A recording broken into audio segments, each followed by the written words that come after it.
I'd like to call the September 5th, 2023 meeting of the Smithfield Town Council to order. We do have a member that is with us remotely. Could you state your name for the record, please, Mr. Brooks? Yes, sir. Jeffrey Brooks. They And- call me McPatty over here in Ireland right now, and I am in Cork, Ireland. Thank you, sir. Would y'all please stand and join me in the Pledge of Allegiance? Pledge allegiance to the flag of the United States of America and to the republic for which it stands, one nation, under God, indivisible, with liberty and justice for all. Thank you, sir. Again, good evening, ladies and gentlemen. The first item on there is the informational section. Members of council, you've had the August activity reports and committee summary reports. Mr. Stallings, upcoming meetings and activities. Yes, sir. All of that is listed in your agenda. If there's any questions on the activity report, we're glad to answer them. Any questions for Mr. Stallings? Next item on the agenda is public comments. First person on the agenda is the Honorable Dick Grice, Supervisor of the Smithfield District. Mr. Grice?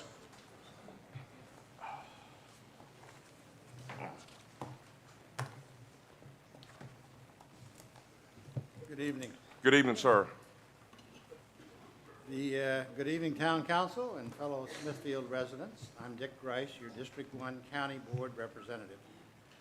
Since our last get-together, the County Board has held a work session on August the 3rd and a regular meeting, monthly meeting on August the 17th. Can you get closer to the microphone, please, Dick? Gotta get Thank closer. you. Can you Thank hear me now? Thank you, folks. Go ahead, sir. Can you hear me now? All right. I'm Dick Grice, your District 1 County Board Representative. Since our last get-together, the County Board has held a work session on August the 3rd and a regular monthly meeting on August the 17th. At the work session, we held a public hearing to advance condemnation proceedings for land needed for the Nike Park extension. With no public objection, the board approved moving forward. Without this right-of-way, it would have resulted in a forfeiture of $14 million in state road funds and probably impacted us for some time to come negatively. Additionally, we received updates on the excellent rating earned, and I think everybody's happy about this, on the biannual radiological emergency preparedness exercise, which was held on July the 18th of this year. And we received an update on Cello Partnership DBA Verizon Wireless upgrade for communications at the county fairgrounds. At our regular meeting on the 17th, we approved the bylaws for a commission for adults with disabilities. And after public hearings, we approved the Dashing Dogs with Kennel moved back to the Carrollton Cove shops and approved an update on county policy for bringing animals to work, which excluded board members. That's supposed to be funny, guys. You're supposed to at least smile. Additionally, we presented the county's fiscal 23-24 budget and checkbook online programs. Want to see how your county is managing your money? Using the online programs, it provides total real-time transparency.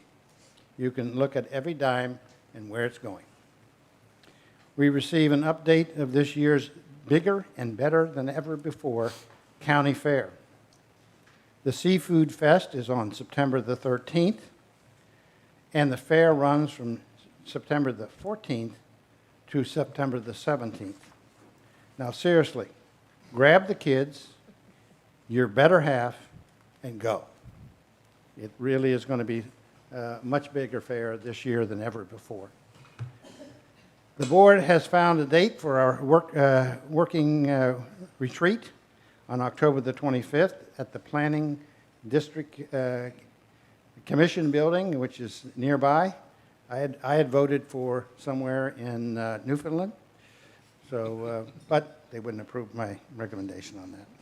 Anyway, the agenda is forthcoming. Plus, we discussed holding a joint county and towns meeting somewhere in the near future. It's been some time since we've had one. We approved the Carver Solar Project, which leaves 238 acres of open for solar projects in the county. We called to keep our rural appeal. There is a 2% cap on the use of prime farmland for solar. Lastly, we voted down the school's request for $603,000. $603,000, which is a budget overrun adjustment. They actually stated that they were $2.2 million over budget, but were able to save monies from February through the end of the fiscal year, June 30th, and bring the over expenditure to $603,000. Our board questions the numbers provided at the public hearing on August the 8th and to our board on August the 17th. We did allow the schools to roll back $90,700 in late revenues to last year's school budget. We have a joint working session with the school board this coming Thursday evening. Should be interesting. Are there any questions or concerns that you may have for me or the county? Thank you for coming, Mr. Grice. Any member of council have questions for Mr. Dick Grice? I do. Ms. Roundtree? Supervisor Grice, has there been any more discussion about the traffic cameras in front of schools, traffic cameras in front of schools to curb speeding? There is ongoing discussions, but decisions have not been reached. I think that the safety factor is needed, but there's some hurdles that have to be overcome first. Thank you. I have a question. Yes, ma'am. Madam Vice Mayor? Has there been any discussion among the Board of Supervisors and the school board in reference to the backup in traffic as school takes in and school takes out as far as rerouting the traffic when parents drop their children off? To the best of my knowledge, there has been no discussion with the Board of Supervisors on that issue. The schools seem to be handling it on their own. And you do have a Board of Supervisors, our board, school board, and that's, if you have, that should really be addressed to them. But the only thing that I know about redirecting traffic is off of Turner Lane to another exit point that may be available sometime in the future. And that's out of the back of the high school area. But that's in reference to the new construction, if that takes place there. Yes, but I'm just talking about on a regular basis because I No, know it's, ma'am. okay, all right. We've heard nothing about traffic at the board. Okay, so I'm assuming that that's a school board issue. Well, I'll put it this way. They haven't come to us asking for any help on it. Okay. Further questions? Mr. Grice, thank you for coming this evening. Greatly appreciate it. Well, good evening to you, and have a very pleasant one. Thank you, sir. We go to the citizen public comments now. The first person that I have listed is Melissa Venable. You come forward, could you state your name and your address, please? Good evening, Mayor, Vice Mayor, and Council. My name is Melissa Venable. My office address is 5857 Harborview Boulevard in Suffolk. We discussed at the work session this advertisement that I'm sure you've all seen that was printed in the Smithfield Times on August 30th, 2023, that I understand is also being circulated through social media. This advertisement is defamation to LPS, and the conclusion it is trying to draw is misleading and completely inaccurate. As mentioned during our work session last week, my firm LPS was involved with the 2009 rezoning of Ben's Grant. As pictured, there were strong graphics and strict guidelines in place for the 2009 rezoning. We took great care and pride in the criteria that was set forth at that time. What that article failed to mention is that Ben's Grant went through a subsequent rezoning in 2014 with a new developer and land planner. My company had no involvement in the development of those plans and what was ultimately approved. Let me say that again. Contrary to what was printed in the Smithfield Times and what's being circulated on social media, my company had no involvement in the Ben's Grant residential development. And I wanted to be clear with that. I don't know if that was 100% clear at the work session. Thank you for your time, for listening to that. I want to also thank you in advance for supporting the extension of downtown in a paced fashion per the comprehensive plan tonight, and I look forward to your vote this evening. Thank you. Thank you, Ms. Venable. It didn't indicate, but there is a 5-minute limit on the citizen comment, and Mr. Riddick will be keeping time as far as that's concerned. The next person is Leah Walker. Ms. Walker?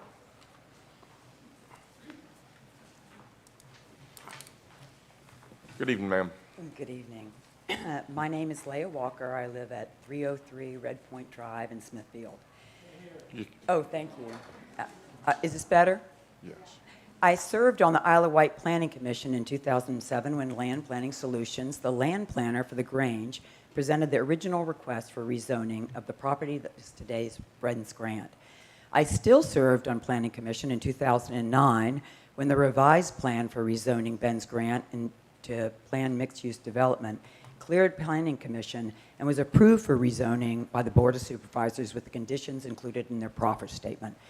The original 2007 Land Planning Solutions submission included 1,087 residential units, limited proffers regarding road improvements, limited improvements to properties impacted that were outside of the development. The application to rezone was denied. Between 2007, when the rezoning application was denied, and May 2009, when it was approved, Land Planning Solutions and property owners Henry Morgan and Richard Turner met with adjacent landowners, citizens group, and Isle of Wight County Planning Department, heard their concern, and revised the plan significantly to address these concerns. The 2009 revised plan and associated 32-page proffer statement that you have before you, and part of that proffer statement was a neighborhood plan that was part of the proffer statement, 59 pages. With that plan in 2009, the revised plan greatly reduced residential units. They had architectural review and phasing. It included a timetable for implementation, included road improvements, and addressed concerns of adjoining property owners, included up to 17% of workforce housing units. They had cash proffers for services that would be impacted, schools, fire, and rescue.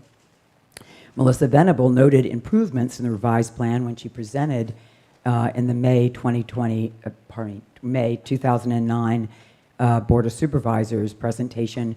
She included a note about the 50% reduction as one of the improvements in the number of residential units, with the new number being 560. What you have before you for the Grange is the original plan. It is it's a page and a half proffer statement and a one-page layout of the development that they're calling the conceptual plan. The development team has told you that they've met with citizens. They held 2 meetings in February 2023 on the same day and invited the citizens you represent to hear what the development team had to say. There was no compromise, no changes in what they presented.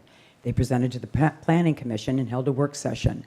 Only 2 planning commissioners had any substantive questions, one with fiscal impact. He was told fiscal impact was not under Planning Commission purview, and the other identified serious concerns with traffic and impact on Cary and Grace Street. A minor change was made with little impact for Cary and Grace Streets. There was a presentation to this town council on August 1st, where Ms. Roundtree made a motion to approve the rezoning, despite this being the first time town council members heard from their citizens. There was a work session last week in which the mayor noted that it was critical to get all town council and citizens' questions answered. At that meeting, in which citizens were prohibited from speaking, Ms. Roundtree reached out to the developer regarding concerns raised by your citizens in ads purchased because citizens felt they had no other option or venue to voice those concerns. In their planned responses, the developer minimized, sidestepped, or negated concerns and provided no compromise or options for change. It was the 2009 rezoning to PMUD at Ben's Grant that led the way for changes in the proffers and allowed the flexibility to the developers to build those aspects of the development that were the most profitable to them. Once you rezoned to PMUD, this council has chosen to give up control of the development. They can build all the residential units and choose not to build the commercial or public spaces on the one-page development plan that's proffered. If you vote yes to PMED rezoning with the unprecedented limited conditions, knowing this allows complete control and flexibility to the developer, you're voting to abdicate the town's ability to have any significant input on what will be developed. You will be held accountable for that decision and what will come, whether at the Board of Supervisors level, where Ms. Roundtree is headed unopposed, or as a town council member or citizen. Thank you. Thank you, ma'am. Thank you. Next is Renee Bevan.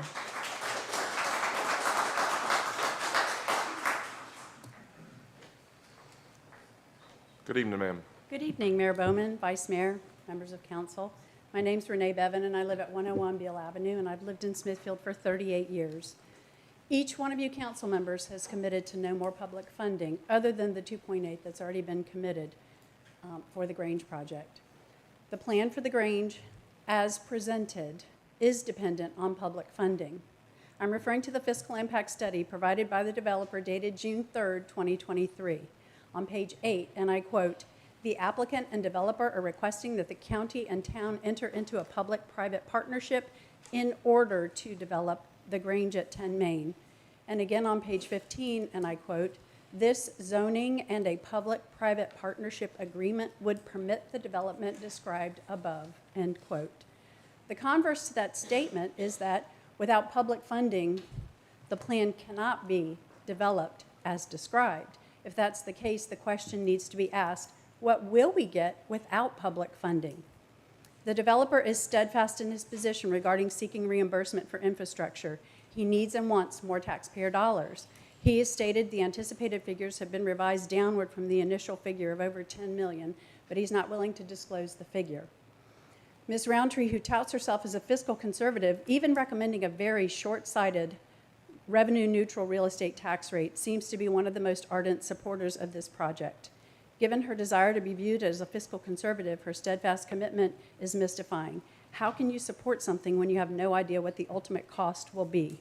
Her support was on display at the work session as she attempted to discredit the information her constituents provided while encouraging the developer to address issues and concerns raised by the citizens. If you don't provide the public funds that are in this plan, you have no idea what you will get. If this council is truly committed to no more public funding, it's not fair to the developer to continue to consider a plan that requires public funding. The only reasonable response from our council should be, bring us a plan that is not contingent on public funds. It only makes sense. Thank you. Thank you, Ms. Bevan. Mary Harris. Mary Harris.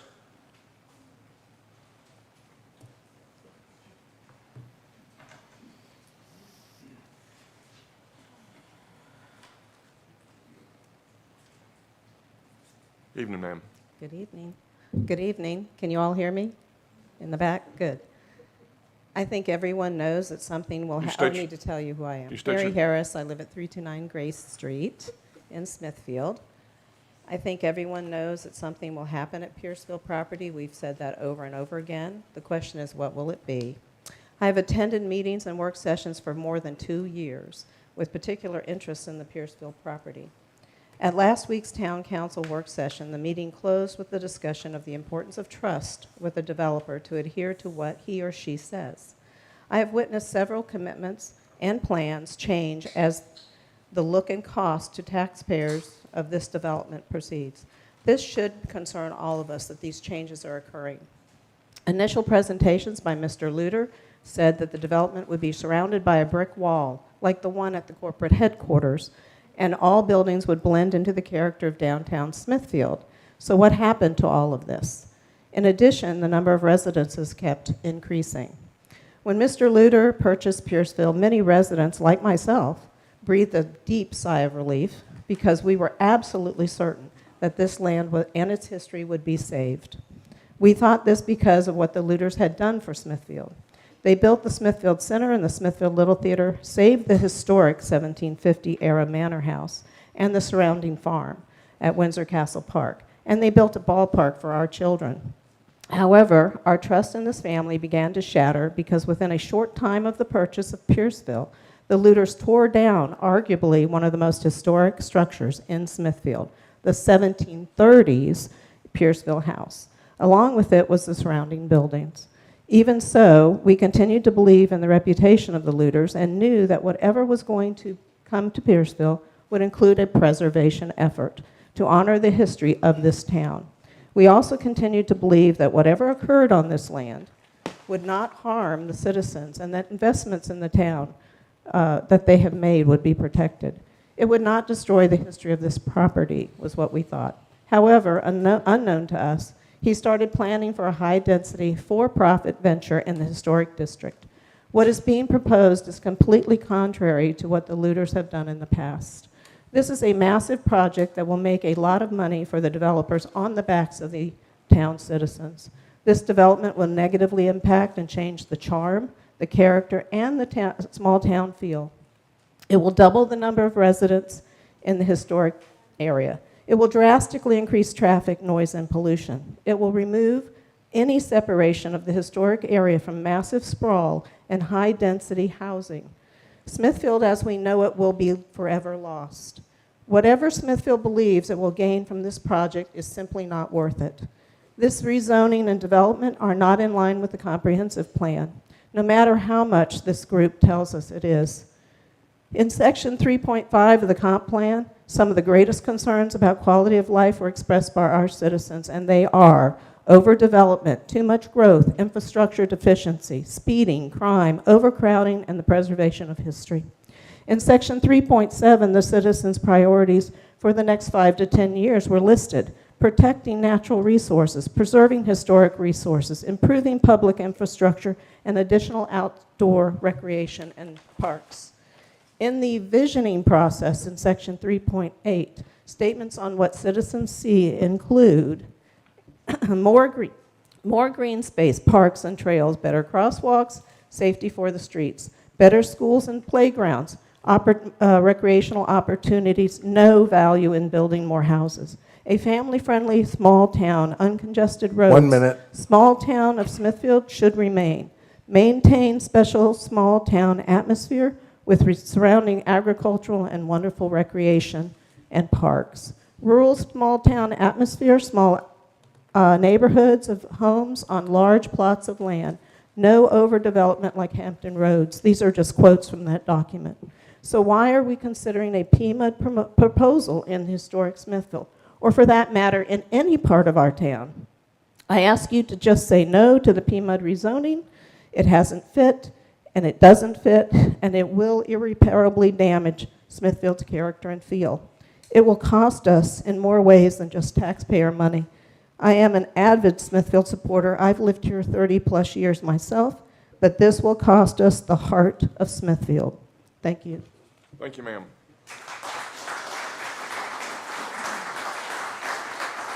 Jason Witcher. Jason Witcher.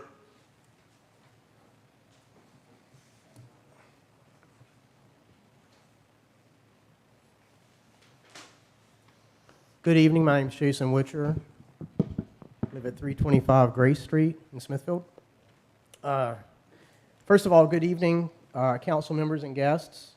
Thank you so much for listening to the many comments over the past months. I know this has been a lot of time investment for all of you.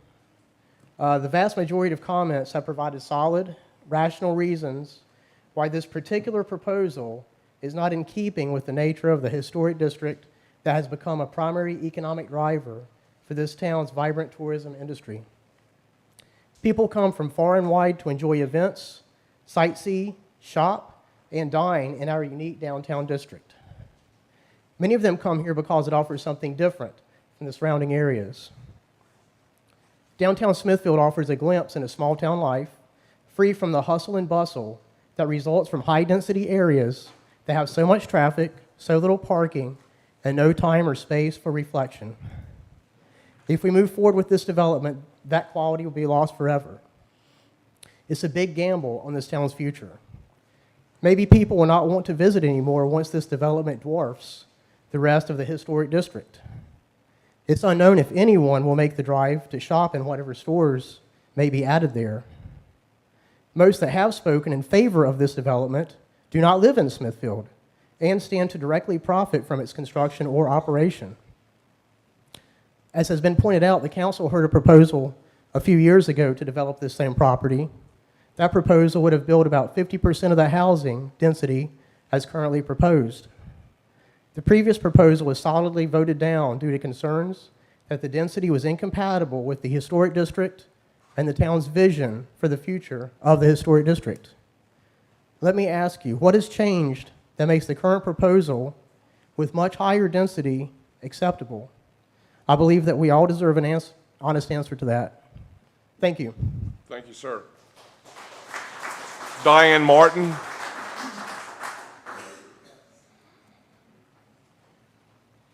Evening, ma'am. Hello, my name is Diana Martin. I live at 325 Grace Street. I want to briefly come up today and speak about my concerns as a mother, as a resident in downtown. I do not support this project as it is at this point in time. I'm concerned about the density. I'm concerned about the traffic problems, and I know you all have heard lots about the traffic problems. We've been coming to you all for quite a while about that, yet nothing's gotten better. If anything, it's gotten worse. The speeding is worse. People coming through at different times of day and night, blaring music, blaring songs that really my kids should not have to hear the lyrics to. That's what downtown's turning into. And now we're looking at a development that's going to add a lot more traffic. We're looking at a total of, or around 5,541 additional car trips on top of this already growing traffic problem. I haven't heard anything about four-way stop signs that people have asked about. So we have concerns. We've brought them to you all. This looks like it's getting worse. What can we do? Our little residential street, Grace and Cary, these little residential streets cannot handle this.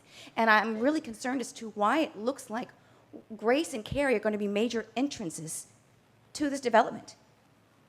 Why put major entrances and exits on residential streets? That does not make sense, especially in a place where people come to visit. You want to maintain an area where people feel good about walking around. If the traffic gets really bad, it's going to be just like downtown Hampton, which is, by the way, not thriving as it has in the past, where the traffic has gotten so bad, people don't really feel safe. I do not feel safe going down there and walking around as I once did years and years ago. That's where we're headed. This is the same sort of development that's happened there in Hampton and Newport News.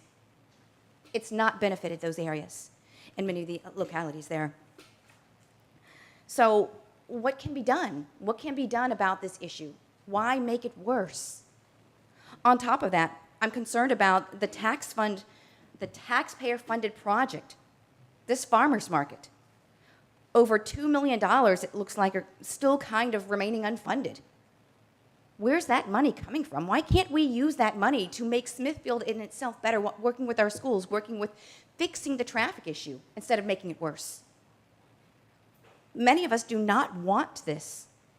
So why are our taxpayer dollars being used to fund something we don't want? And that's my question today. What about the traffic? And why are our dollars being used to fund something we don't want? Have a great evening, and thank you for listening. Thank you, ma'am. Doug Forker.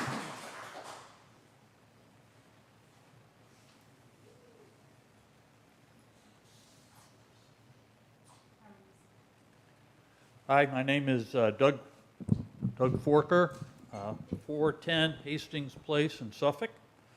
No, I'm not a resident of Smithfield, but Smithfield is considered my town, my little town that I like to come to all the time.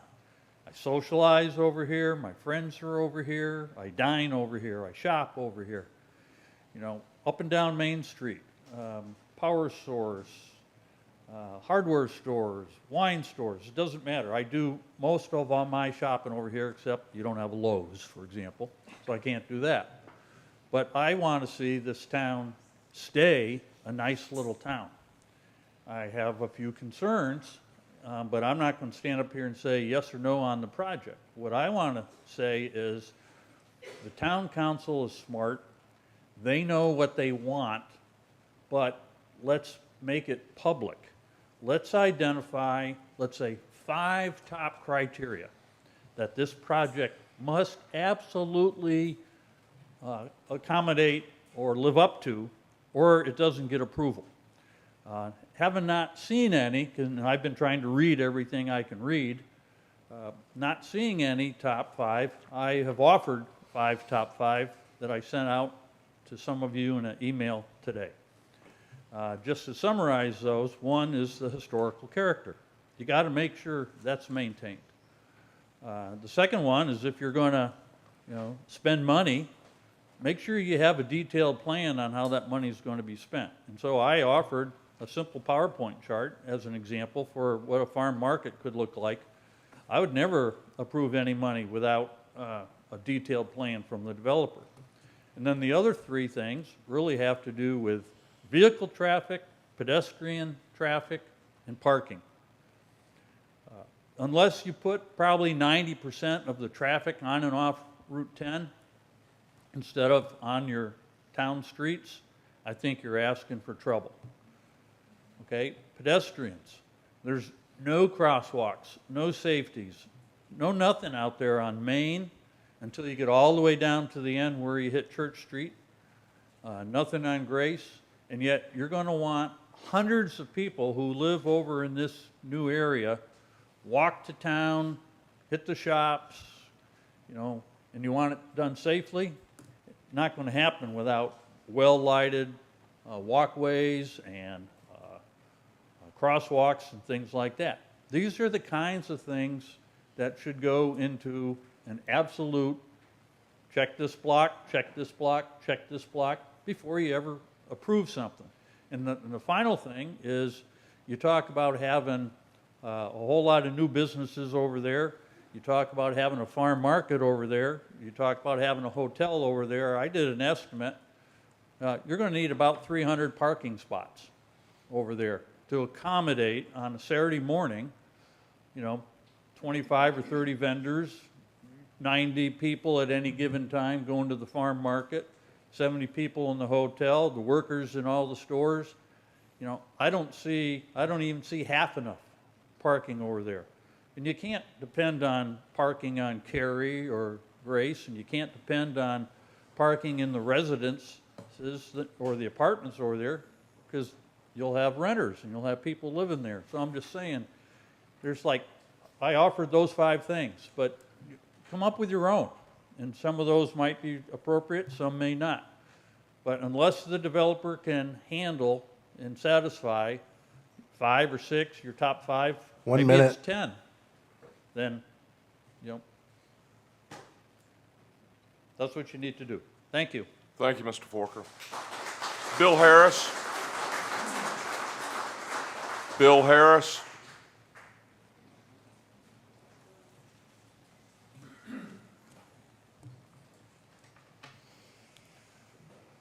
Good evening, sir. And good evening to all. My name is Bill Harris, 329 Grace Street. Tonight I'd like to draw your attention to the words, "no public funds for private development." Many of our recently elected councilors were very clear in remarks made during candidate forum about the need for increased transparency, as well as to their opposition to the use of public money to enrich private developer. Several incumbents have also been very vocal in regards to protecting taxpayer money from frivolous expenditures, and have raised more than a few questions about the feasibility of a private-public partnership. Tonight is the right time to make the right decision about resisting any pressure to provide public funding for private development. We all know that the developer has indicated that if he does not get a PPP agreement from the town council, that he's not sure he can proceed with his project. While that may be true, that is no reason for the town council to agree to use our money to line the pocket of profitability for any developer. None of the developers responsible for projects currently coming online throughout the town have received public monies to support their individual profit-making enterprises, and there is no reason to set that precedent tonight. When I learned that the development would be in the hands of the Luter family, I was hopeful that the Luter family would be the right folks for the job. Today, quite frankly, I'm not so sure. Many times throughout the process, more than a few people have said the project should be approved regardless of its flaws, simply because it is a Luter project. And if we don't approve this, we might have to put up with another unfamiliar developer. Well, we all know now the fact is This is no longer completely a Luter project. Mr. Luter has sold the majority of the property of Pierceville to 2 other developers, one who will be responsible for the multifamily dwellings, and another who will be responsible for the building of the single-family homes. The Luter name may be out front, but other developers will be responsible for what is done on the property. Also, it strikes me that this development team has not met its responsibility to the town council and the citizens of Smithfield. We still do not have a great deal of specific knowledge as to what the development will look like or what it will cost us. Other than the single graphic representing the footprint, the application is virtually void of specific renderings of the homes, retail buildings, the hotel, and other structures. The application contains no firm representation of the exteriors of the buildings or their elevations. We are told that all of this will come after the application is approved. Really? The same can be said about the developer's proffers. We have heard a little bit about some minor proffers in support of school buses and some support of fire and police, but we still have not seen specific numbers or even estimates as to the infrastructure costs that may fall upon the back of taxpayers. In the face of incredible concern about traffic issues, we are told, don't worry, the computer models say all is well. The justification for extending Grace Street directly into 10 Grange is having access to traveling into and out of 10 Grange will make it more convenient for the people who live there.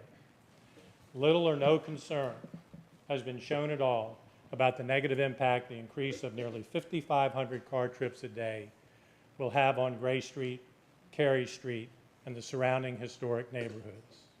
When questions are raised about density or the request for waivers on height restrictions, we are told by the developer that if he does not get 4-story apartments, the project will not be profitable enough for him, so he probably would not proceed. He also says there is no way they will consider changing the number of buildings or the type of buildings in the proposal. So much for his off-stage willingness to compromise. And just to be clear, submitting a rezoning application that is ambiguous, lacking in detail, and contains implicit threats as to the use of public funding is not the norm. The developer of Mallory Scott provided pages of detailed explanations, specific numbers regarding infrastructure costs, visual representations of proposed structures and their elevations, and pages upon pages of proffers addressing most specifically his responsibility to take care of all the issues involved in building and paying for safe and manageable traffic patterns. And all of it, was submitted before approval of the project. He regularly returned with adjustments to his application based on what he was hearing from public comment. Since receiving approval on his application, that developer has actually reached out to some of the property owners that abut Mallory Scott to see what type of things they can accomplish together. This type of organized, detailed, transparent approach to submitting the rezoning application, coupled with a willingness to compromise and adjust along the way, is both what we hoped for and expected from Mr. Luter, and that is why so many of us are so disappointed in what we got. Thank you all. Thank you, Mr. Harris. Lanford Pritchett.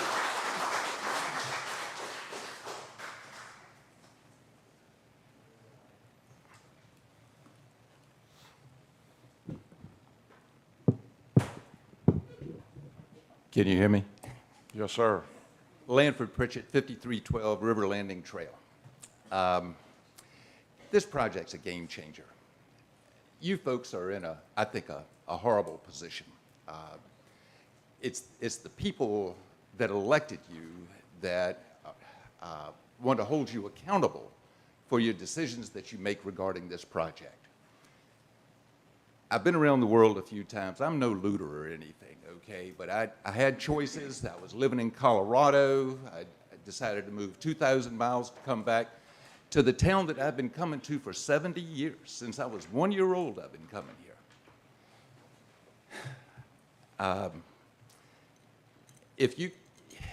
If this project goes forward, I hope each of you that approve this will be responsible for the impacts on this town. I want you to remember 3 things. You've heard them from me before. 1, if it ain't broke, don't fix it. 2, money's not everything. And 3, small town charm.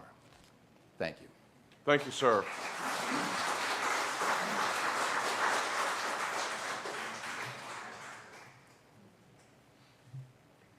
Mr. Bob Dolinsky? Good evening. Good evening, sir. My name's Bob Dolinsky. I reside at 210 Cary Street in the town of Smithfield. I've spoken to this body on multiple occasions, voicing my strong disdain for a lot of the items that are being proposed, the biggest of which is traffic. We need to change the name of Cary Street to Scary Street. Traffic going down my street is not funny. It is unsafe, and the additional 5,541 trips every single day is not going to help. I don't care what the computer says. I live in this every single day, and it is not okay. We need to figure out something to do with all of those vehicles coming and going to that development before we go one step further. And I do not see why we would just approve a development without specifics that any other developer in the country has to provide before they can even submit a package. But this doesn't seem to be the case here. There's a lot of us who have a lot of questions. Mr. Pack, I appreciate you recusing yourself because you were going to be involved with the restaurant of that. But I didn't hear of any other restaurateurs who had an opportunity to get into that space. I don't know why, but I'm just an ignorant country boy. And our town attorney was at one time registered agent for some of Mr. Luter's projects. I did read that you have resigned from that, but I mean, there are just so many things here who don't look right. And a lot of us, we're not stupid. We live in it. We have done our homework. A lot of these folks that you talk to, I agree with everything that all of them have said. These are folks who have had years and years and decades of experience as architects, as contractors. And these folks know what they're dealing with. And I don't feel like our planning commission actually was able to do their job, and they're giving you information that's incomplete and expecting you to be the ones to make that final decision based on incomplete information. I do not envy you your job tonight. I just hope that y'all would be willing to step up and say, you know what, we don't have the right information, and make the right decision tonight. Thank you very much. Thank you, Mr. Dolinsky. Bob Hines.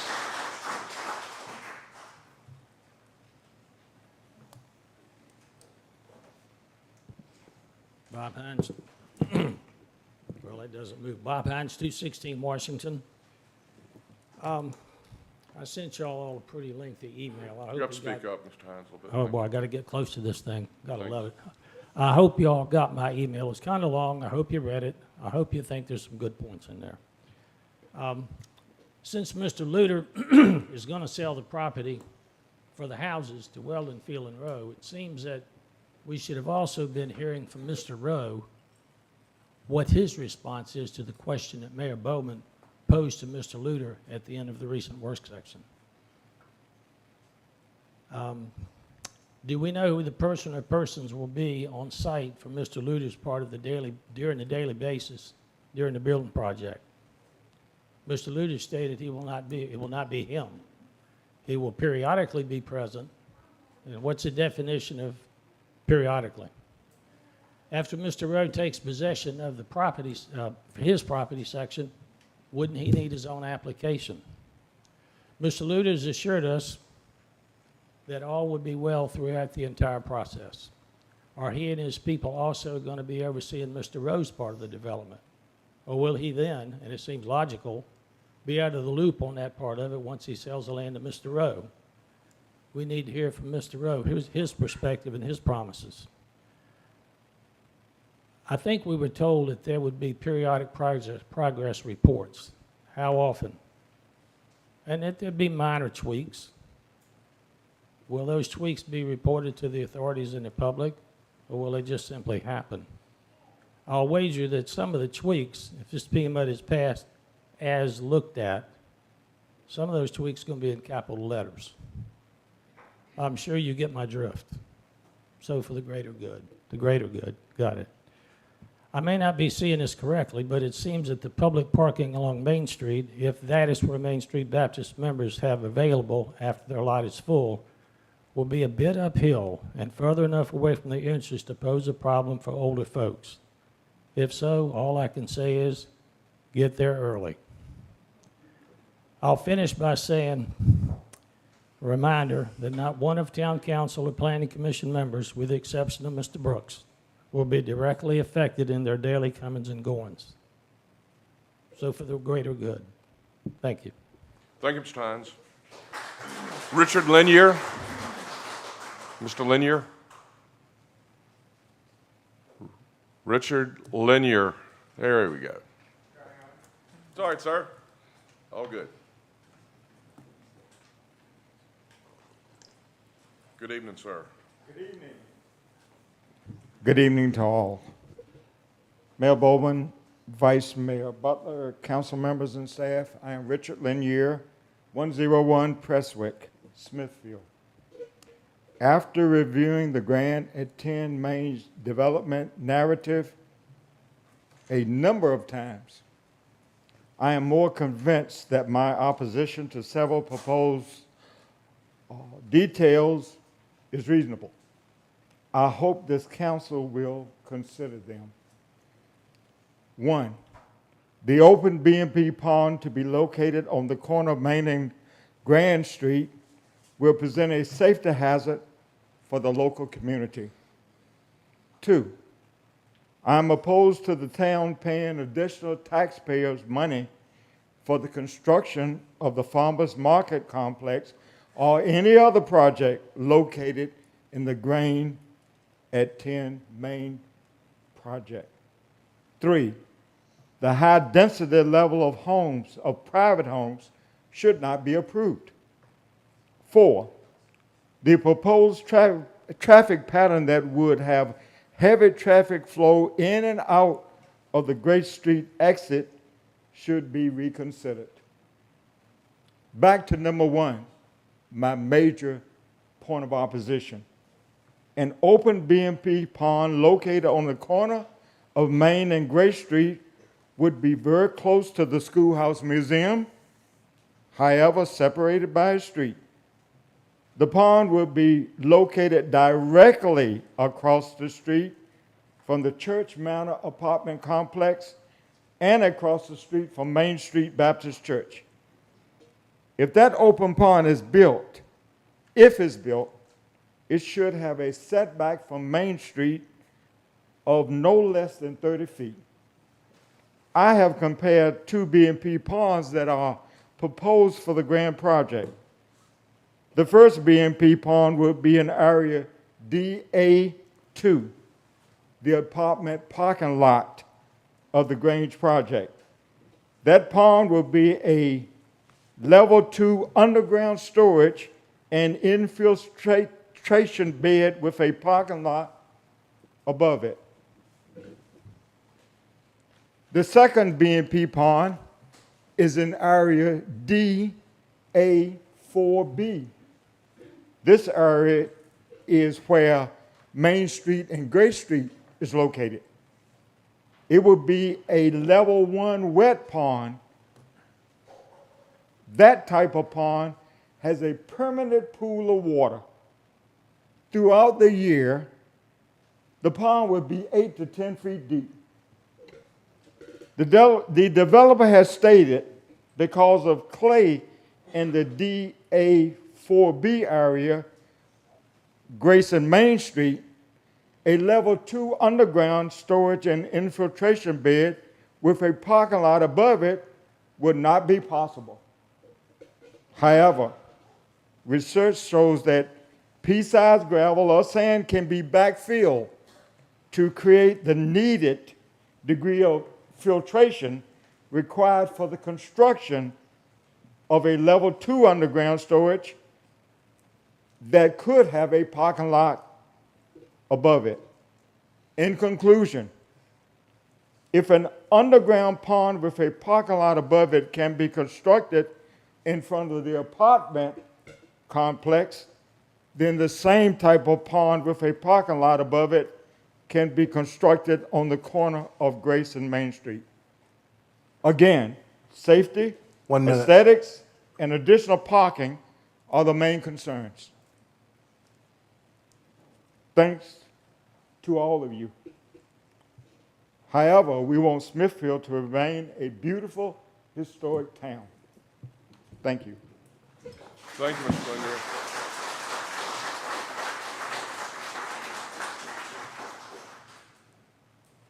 Next, Mr. Jim Council.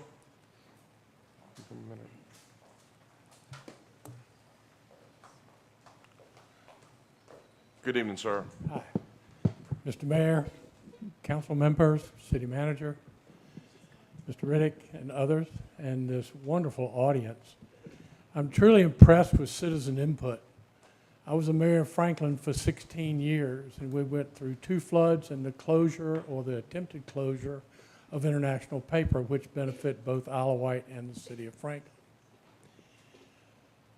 2 thoughts.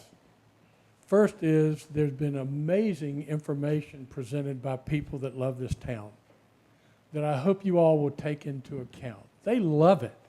We love it. This is the 5th visit to Smithfield that I've had in the last 30 days. 3 of them have been to eat, which is a pleasure. And tonight, and then I was over here for another, play golf. You have all the amenities that everyone really enjoys. You've got all the developments around and all this.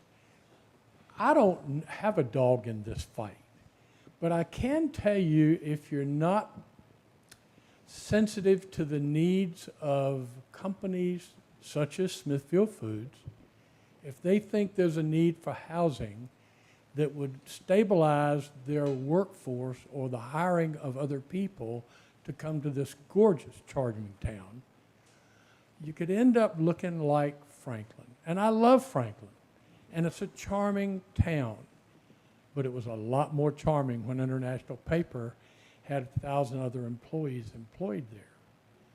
So just consider the impact on your church memberships, your YMCAs, your youth league, everything that people that love their kids and their town contribute. Again, I don't have a dog in this fight, and it's hard to argue. I can't argue with what they say. I can say to you, you have the Planning Commission, and you have you all. And you have every right to ask, even demand, answers to the proposals. I'm sick to hear about Gray Street. I mean, I don't even know all the ins and outs, but it surely seems like that's a no-brainer. It would be easy enough to reroute things, I think, but I haven't studied it. My concern is I would hate to see Smithfield one day because of, and I'm not suggesting that they would, that Smithfield would move its headquarters out of Smithfield. That would be a death knell. It has been a hard impact for us. When we had the floods going on, I was nose deep in water. And we got through it all. And we got opened after the first flood for Christmas, from September to Christmas. But Mr. Rawls, who was a camp, told us that that was not the worst thing to hit Franklin. The sale of Union Camp to International Paper was far more devastating. Sadly, he was true. He was right. And we lost 1,000 people. We lost country club members. Our country club is struggling. The Y, the schools, people who are involved and care about these things were the employees at International Paper. Are we glad we have 600 that we were able to save? Yes. Was the sweat worth it? Yes. But it's still 1,000 short because we didn't have housing. All the people that came in, you know where they live? They live in Suffolk. They live away, and they drive in. They don't live in Franklin anymore like they used to. So I don't know how that plays, but I'm just telling you, you've got a wealth of information and a wealth of concerns that deserve consideration. I hope you'll make, I've sat where you sat, and it's no fun sometimes. But you have a right to chart the future of Smithfield. Let's keep it a small town. However, properly done, we missed out on a development because the neighbors fought it so badly. So we got 2 4-unit condos that have been vacant for 10 years.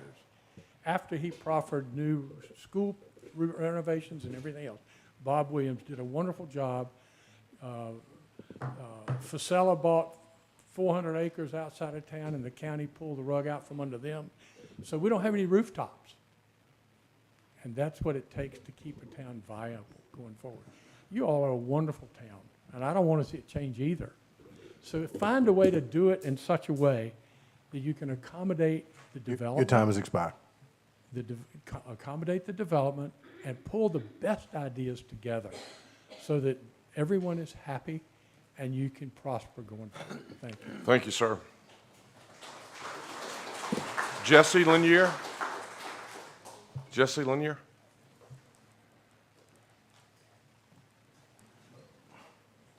Good evening, ma'am. Jesse Lanier, 101 Prestwick in Smithfield. The concept of Grange on 10 Main is an excellent one.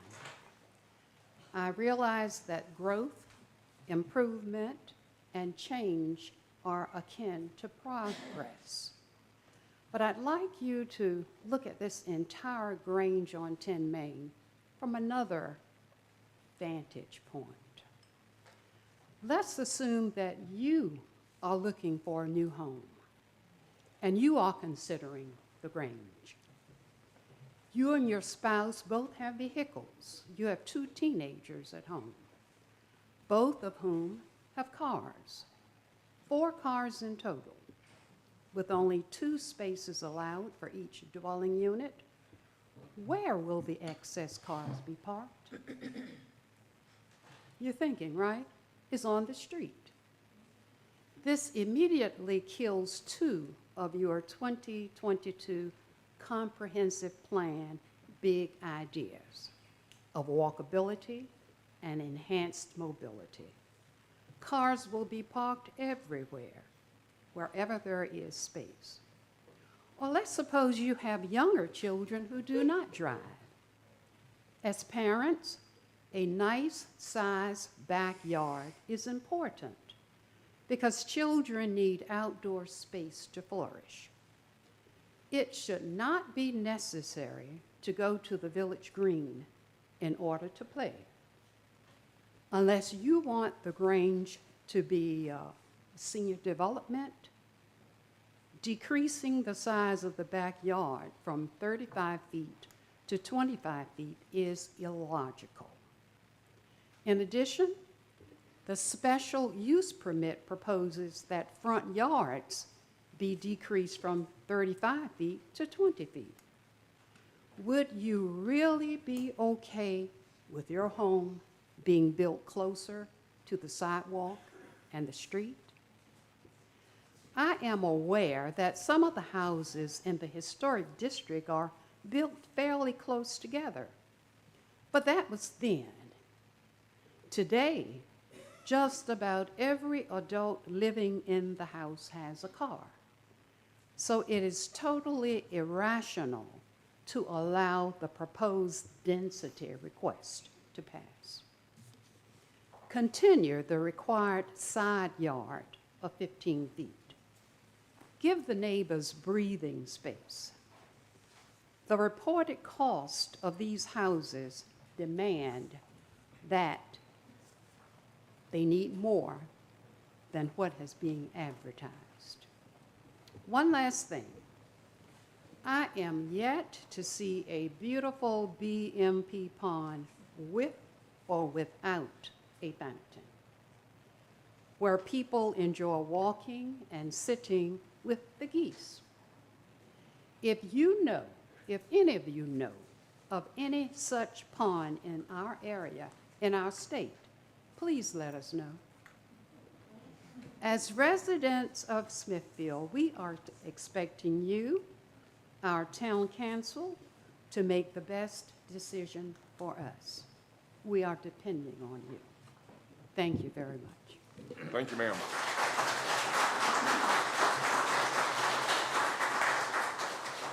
Beth Kirby.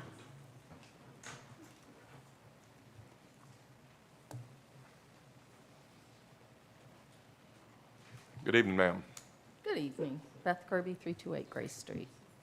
Throughout this entire process, the majority of the focus has rightfully been on the specifics as to what will be constructed inside of the Grange and how much public monies will be used to support that project. Tremendous questions remain unanswered about the impact of the overly dense residential area, the negative impact of traffic throughout Smithfield, who's paying for what, and the fact that the town council and the public have been left to guess what the whole thing will look like and how much it will cost us because of the lack of detail offered by the way of explanation in the application. All of those specific issues are incredibly important, and we should have far more answers and a better understanding of everything before voting yes. But it is also important to take a look at some non-tangible impact of what is being proposed. First, the nature of the neighborhood itself is problematic in many ways. At one point early on, discussions about the Grange neighborhood included mention of affordable housing being part of the plan.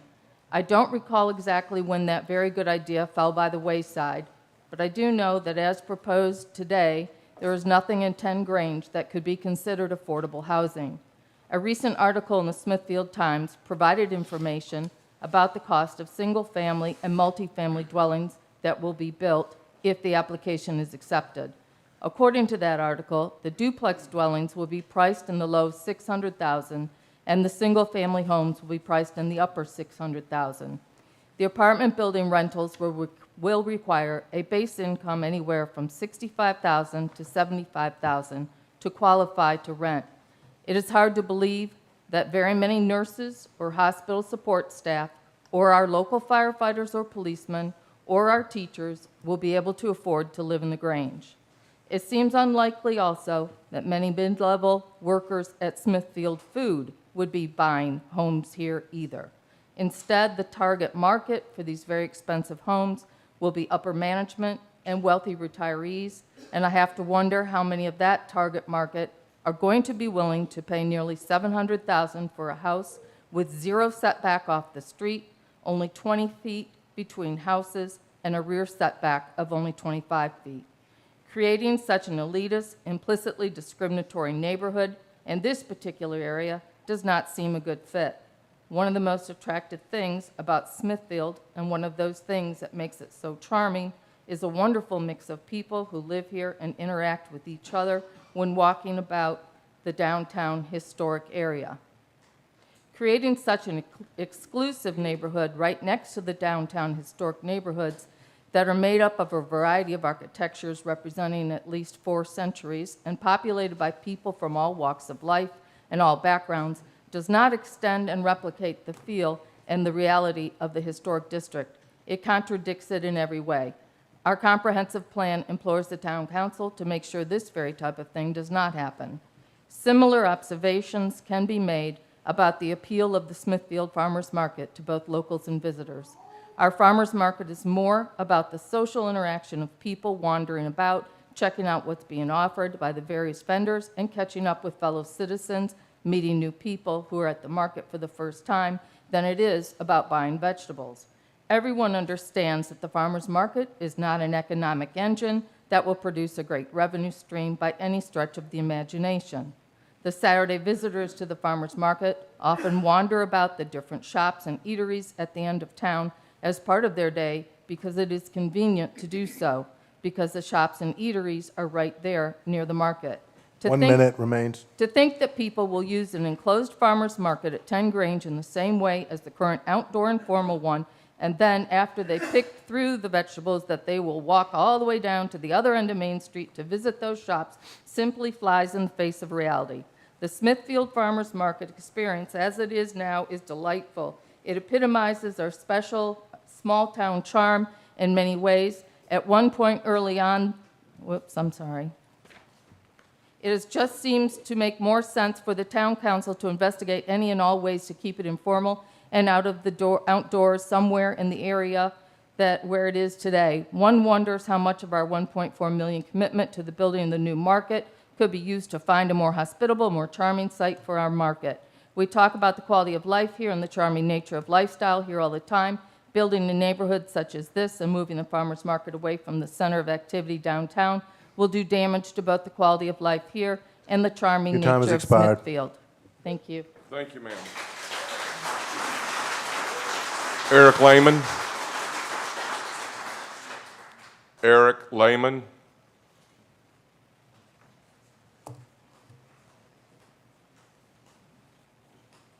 Good evening, sir. Good evening. Eric Lehman, 111 Thomas Street. That's the little 5-house street between Grace and Church, where we're about to put up a toll gate to profit from the traffic and everything else going through.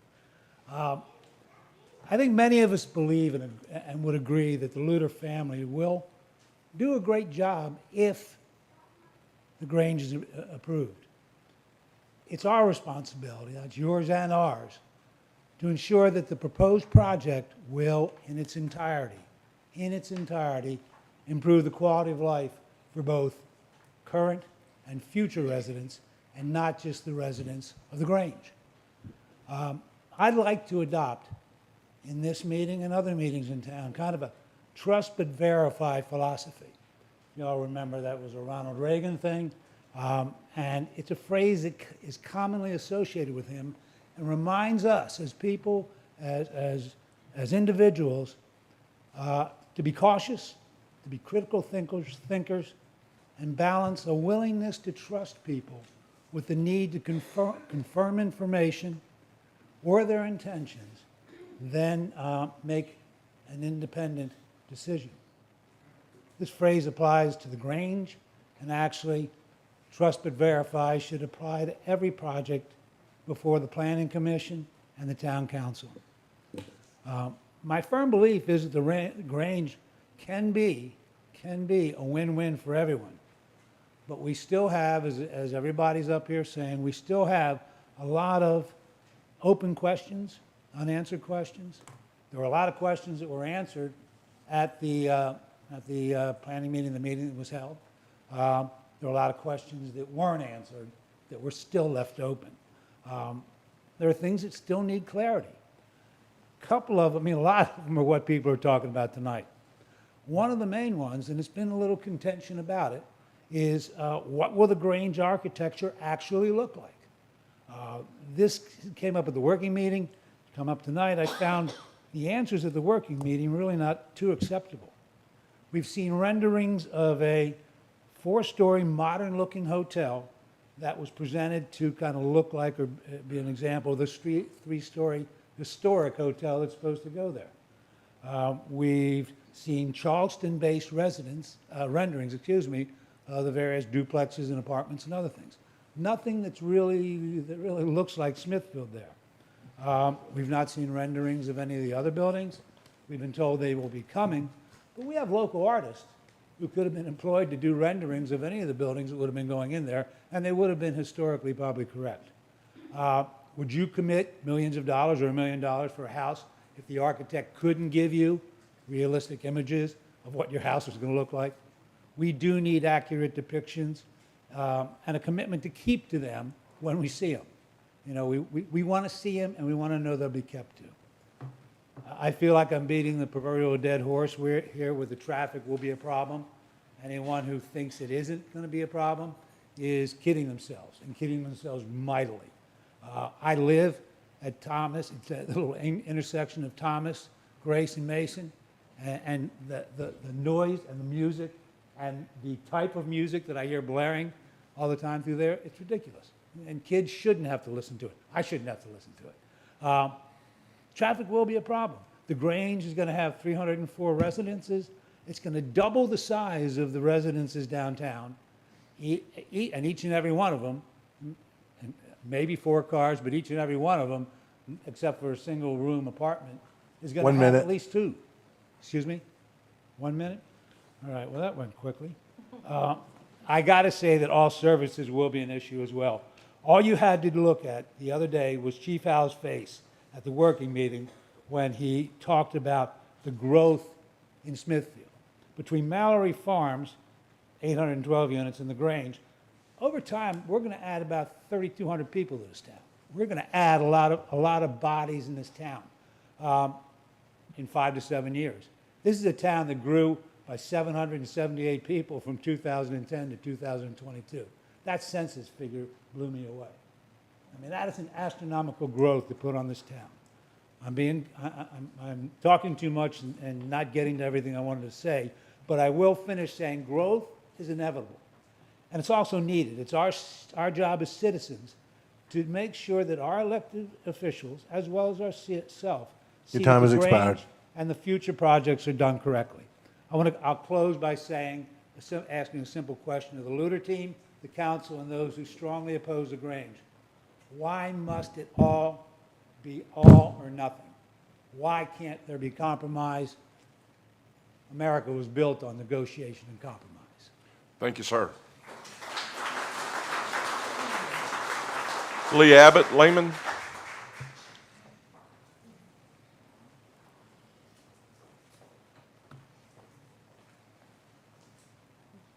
Lee Abbott, Lehman, 111 Thomas Street. I'd like to thank my husband for saying talking traffic is beating a dead horse. As he knows, I'm very good at beating dead horses, so I am going to touch upon that actually. The density and the building height, those particular waivers, taking a step back, I know that there's the option to evaluate the PMUD and then the individual waivers, from my understanding, that it doesn't need to be an all or nothing bundled vote. And if you are a council member who is in favor of the PMUD, I highly urge you to at least consider really being judicious with these waivers to make sure that it fits with Smithfield. The rapid scaling that would take place, adding not just that many residences in a short amount of time, but that many car trips is pretty astounding. The density and the traffic are really to me, two facets of the same prism. I know that we talked at a meeting, it had to be about 1.5 years ago now, when this development team first came and talked to, I think, a planning commission meeting. And at the time, there was discussion that the traffic would go a right turn out onto 10. And from my understanding, VDOT will no longer allow that, or VDOT is saying that is not permissible, so it would only be a right entrance in. At the time of that meeting, the resident concerns about traffic, we were clearly told, no, we would direct people towards Berry Hill. We can do that now with current employees. I assure you, the current employees are not flocking to Berry Hill.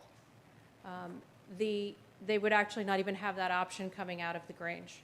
Then you take all of the commercial traffic from the farmer's market, from the shops, from the restaurants that, even the people here who are opposing the project, were it to go forward, it's not like anybody wants to see it sit vacant with failing businesses. So that's our conundrum. Even if we don't favor this project, we ultimately wouldn't want to see it collapse and fail. But the traffic that is added, the number of car trips, many of you, or several of you who are on council, were not at the time when some of these conversations first took place. I would urge you to consider that on Grace Street alone, from the period of 2019, roughly, it was just around 2020, so I think it was December 2019, to 2022, there was nearly a 400% bump in daily trips on Grace Street when they took the measurements. And alarmingly, the average speed was 24 miles an hour in a 25-mile zone. I say alarmingly because really we all know it's not like everybody was just suddenly driving 24 miles an hour down the street. It was measured right near an intersection, so a good deal of those trips had just started the turn and accelerated. And if you factor that and what the real average driver is doing down that street, it's a dangerous situation. I don't know if it is possible to require that the developer work with VDOT or if the town needs to do that. But all of the traffic conversation that's been had has been in the context of getting the people in and out of the Grange, not what is currently happening. And while they may have the option to plan in a vacuum, The town does not. All right?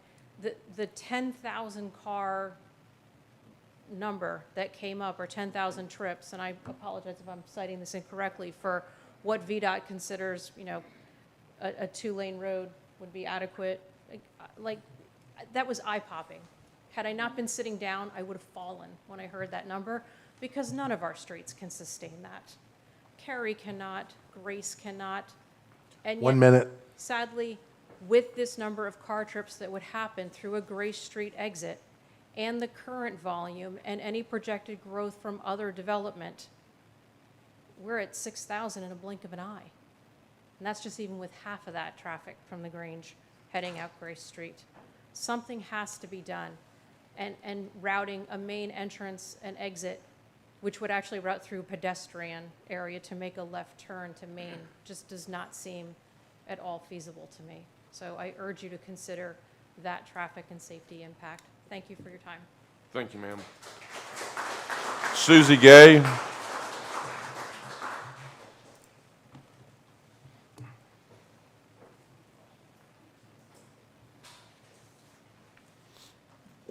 Good evening, Mayor Bowman, Vice Mayor Butler, Town Council. And I hope Mr. Brooks can still hear us, because he's not there on the screen, so I hope he's listening. Still present. Okay. Tonight I've got 3 points to make, and I'm going to be fairly quick, which is unusual. Here. Hey, Jeff. Any developer who says it's not about the money is not telling the truth. It's all about the money.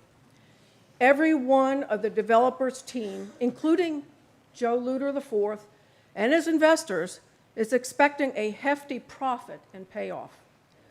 The farmers market is the red herring to get you, the town council, the planning commission, the BHAR, and all the other boards and committees to buy into the rest of the development and degradation of our very historic land. It's a development that is totally incongruent with our historic district, its charm and graciousness. The apartment buildings, let's not even get into the height argument, look like oversized Lego blocks. And the comparison to Charleston? We're not South Carolina. We are Smithfield, Virginia, a dignified, beautiful town that played a significant role in the Revolutionary War. Our historic buildings reflect our varied history and years. We do not need to look and act like Charleston, Suffolk, Newport News, or any of the other overbuilt towns or cities in our area. Someone on the developers team mentioned the development in Williamsburg near the new hospital. Well, I've seen it, and it's a housing anthill. Crowded, minimal parking, and minimal green space. Do we really want that here? I don't think so. Smithfield is unique, it's charming, it's safe, welcoming. The Grange at 10 is going to ruin that. Next point. The townspeople have given many heavily researched suggestions to improve the development as it has been presented. We have also pointed out innumerable times the problems the development will cause. You've heard a lot of that tonight, of course. What absolutely amazes me is the resolute opposition of the developer to make any substantial changes to his proposal. It's my way or the highway mentality. There is no comparison between the Smithfield headquarters buildings, Windsor Castle Park, and some of the other things that Joe III did. But the Grange at 10 Main, whatever it is a monstrosity. The last point, small towns are great. I've lived here 26 years, as long as I've lived anywhere in my life. Many of you have lived here most of your lives. You've grown up together, gone to school together, unlike us come-heres, as our previous town mayor called some of us. So you have special lifelong friendships. You've been able to form lasting friendships, whether through church, neighborhood, or business. And through those associations, you've probably received some help in one form or another. That's normal in a close-knit community. But don't let those associations, friendships, and loyalties cloud your judgment of doing the right thing for the citizens of this town. Vote for what is best for our citizens whom you are to represent. I urge all of you to vote no to PMUD and no to 10 Grange. Thank you. Thank you, ma'am. Mark Gay.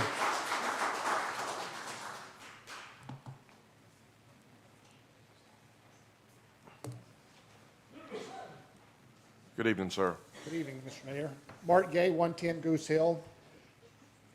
Let me first say that I thought last Thursday's workshop event was little more than a choreographed presentation, with little interest shown by anyone at the head table in securing factually accurate information about the challenges of the proposed Grange development.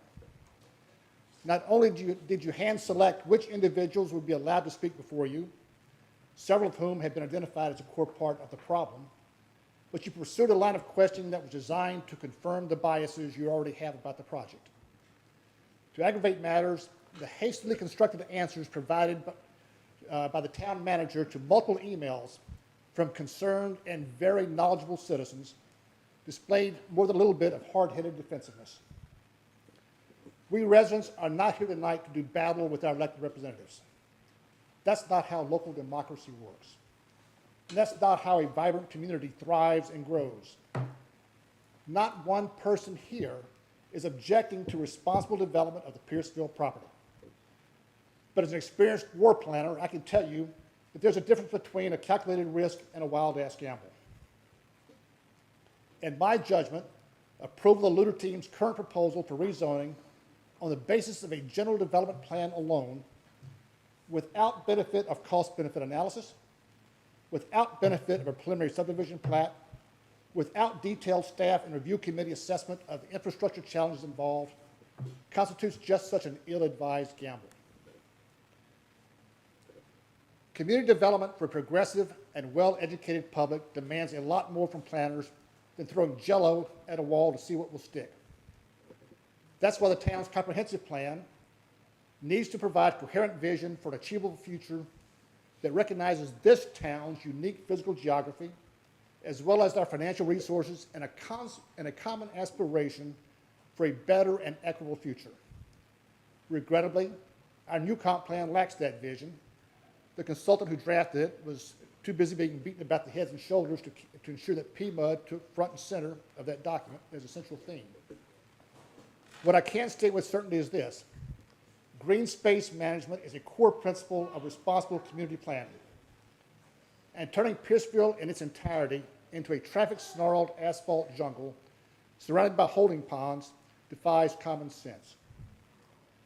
So it's in your hands tonight to prove yourselves worthy of the electoral support provided to you by the people of Smithfield. Trust and respect by these people is not earned by high-handed dismissiveness or by come here versus been here antagonism. And this is not a game to be played with numbers, since figures can lie and liars can figure. At the end of the day, we all want what is best. If Joe Ford's proposal is indeed what's best, then it should certainly be able to withstand the thorough scrutiny it deserves. That scrutiny has not yet happened. And the common good and our laws demand that it occur. Thank you. Thank you, sir. Shelley Perry.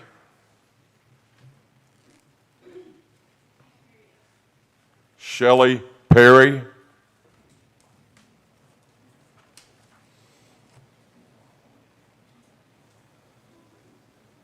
Carolyn Torrey. Oh, I'm sorry.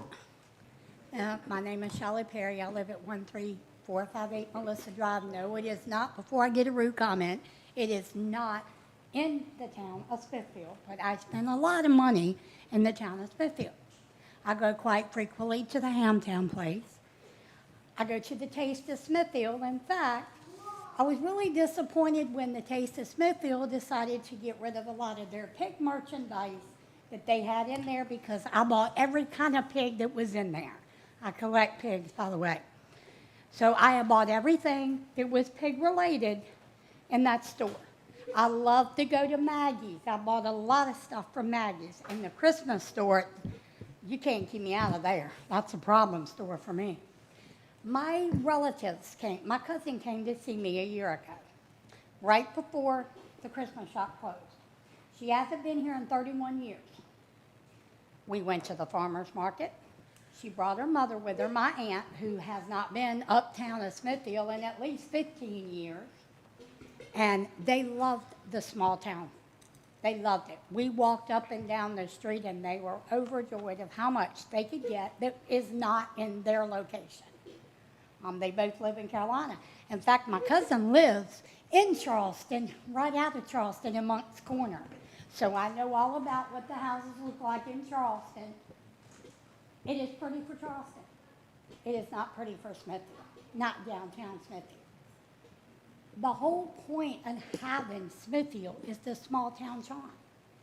You can't go to Virginia Beach and get the Hamtown place.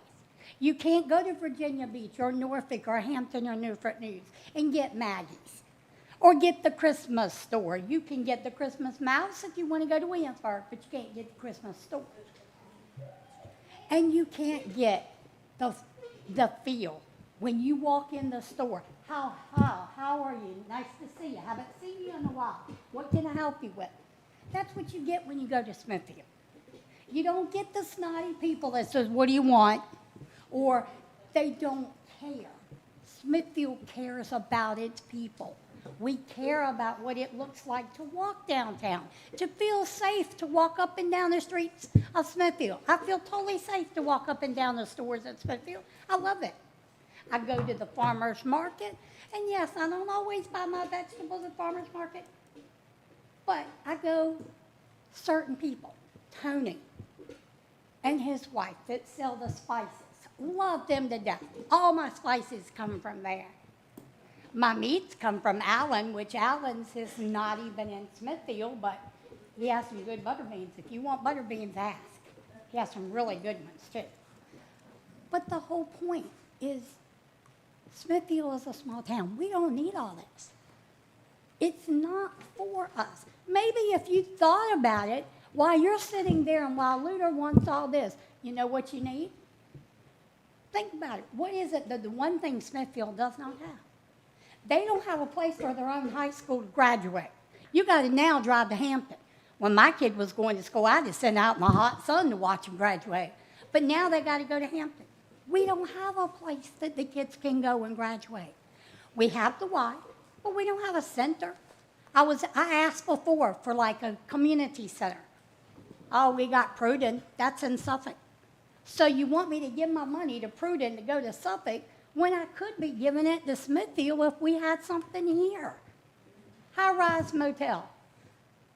Who's going to pay $169 a night? Your nightlife in Smithfield usually stops by 8 o'clock. 1 minute. People that come want to see the small town. They want to see stuff that they don't see at their own backyard. So before you vote, think, who has it really benefited? The looters are going to make money, but who else? Is your town going to make money? Are people going to quit coming because they don't like the traffic? I won't shop as much. If you build this, I can tell you, I'm not going to fight the traffic. It's enough to fight it in Hampton and Newport News, to go over there for something. I want where I can feel safe to walk up and down the street and go in any store I want to go into and feel totally safe and comfortable. With this, I will not. Thank you for your time. Thank you, ma'am. Ms. Torrey, Carolyn Torrey.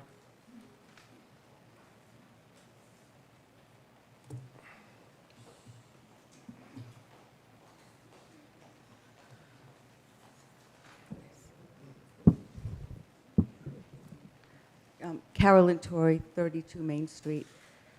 I've been feeling sick to my stomach all day at the very idea of this really momentous night.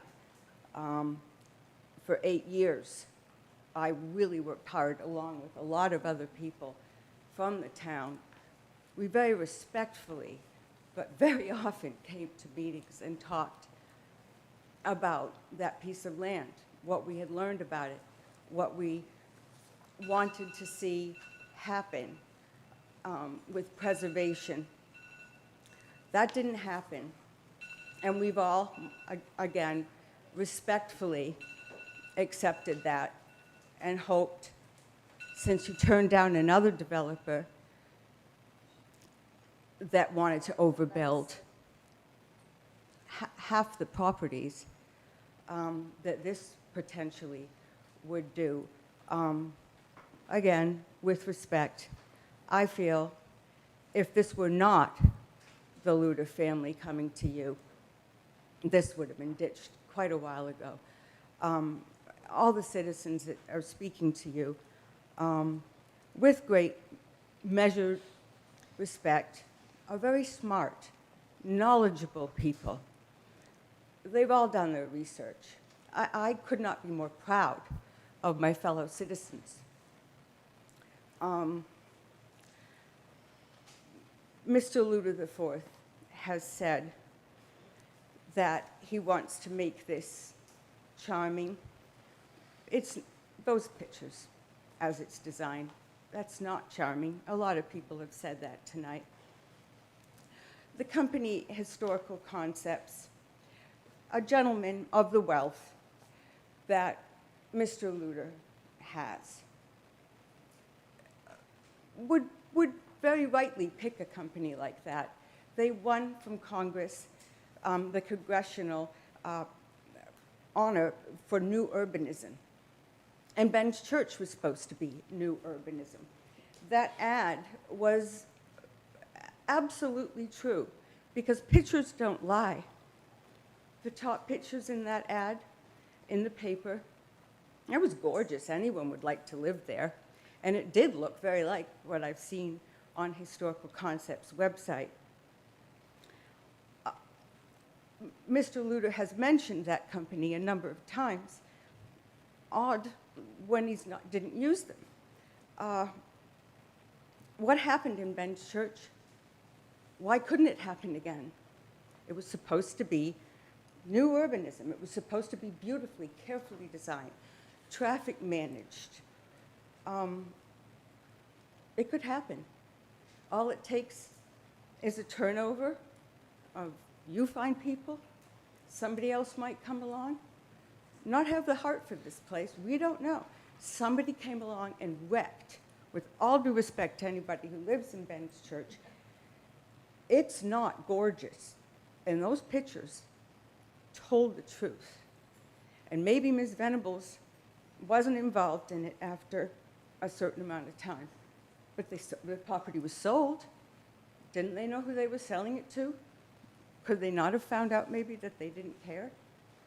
We're afraid that Mr. Luder's going to sell that property, a lot of it. And who's to say the other developer that comes along, who will follow the rules that you will be allowing or not with this PMUD vote? We don't know, do we? There's so many questions. A lot of little historic towns in Virginia and elsewhere, they stay small, and their tourism is strong.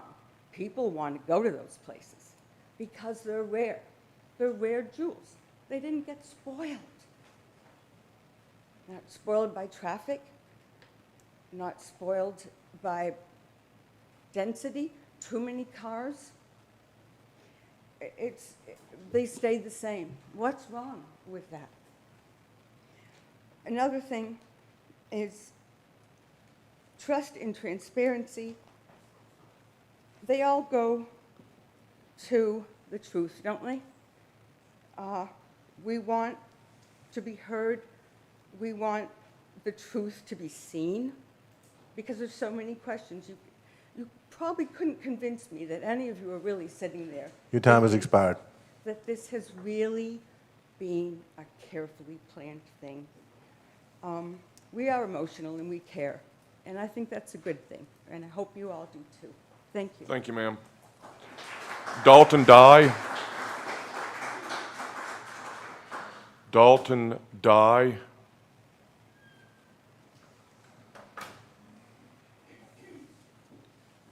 Good evening, sir. Good evening, Mr. Mayor, Vice Mayor, members of council. My name is Dalton Dye. I live at 12118 Burwells Bay Road. And by the way, I say Burwells, you can probably guess I haven't lived here my whole life. But my wife and I moved out here in 2019. We were fortunate enough to move out here right before COVID hit and the housing prices went through the roof. But the reason we moved out here was we used to live in York County, and I don't know if anybody knows about York County, but I remember it not being as small as Smithfield, but it was still a lot smaller than it is now. It developed very quickly, and now Route 17 in York County is a 6-lane highway. And the reason we came out here was to get away from all that traffic, to be honest. And as someone that lives out past Main Street, the traffic is going to be a headache, and I know a lot of people have a huge problem with it. But the other thing is the prices of these homes were being sold that it's going to be for traveling nurses and people working at Smithfield Station, but unless you're in management, very high up management in these places, I don't see how anybody's going to be able to afford to live there. But the other thing is, I just want to mention the new development that is in Cypress Creek, the 55 and up retirement place. I'm not saying that that should be what might be the Grange, but something of that idea might be a little more negotiable for some of these people. I don't think a high-rise or a multi-level apartment will be ideal. I know Smithfield Station got a waiver years ago, but that has now become, to me, a staple of Smithfield. It's kind of an iconic part of the area. But the last thing I'd like to point out is, I think some people have failed to mention is, one thing that I think COVID has taught us is a high-density area is not really ideal. And putting this many people in such a small place we're putting a lot of people at that risk again. So that's all I have to say. You have a good evening. Thank you, sir. Brian Lally. Brian Lally, or Lally.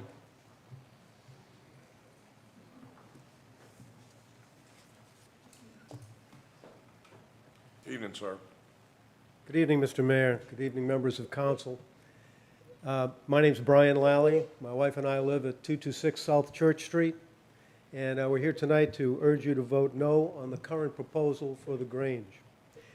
I'd also like to thank all my concerned citizens who came here tonight, who spoke so eloquently and passionately about the concerns that we have as well, and I'm glad that you took the time to listen to all of us.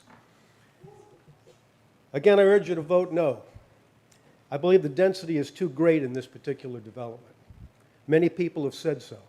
So if we're keeping score, I don't like the density because it leads to just too much traffic.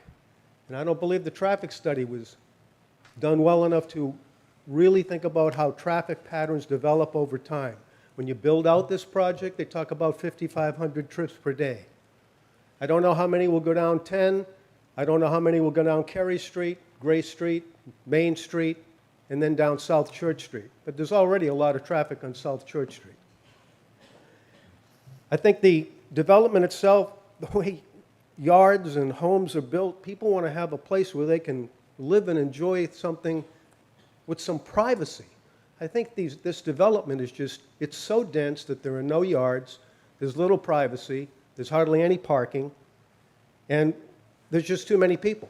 And too many people develop too much traffic. Many people have spoken about the traffic tonight. I just think that that study should be really looked at again because of how much traffic is going to go down these side streets. Gray Street, Carey Street, Main Street, Church Street will all be overwhelmed. The last thing that I'm concerned about, and both my wife Judy and I are concerned about, is the public funding aspect of this. I don't think there's been enough transparency about this. I think we need to learn more about that because I really don't want to have a chunk of my taxes going towards this. There are many good aspects of this proposal, but I think it needs to be drastically downsized with the considerations that all these people have brought to you tonight and many others. I thank you again for the time you've given me tonight. I urge you to vote no again, and thank you. Thank you, sir. Andrea Montgomery.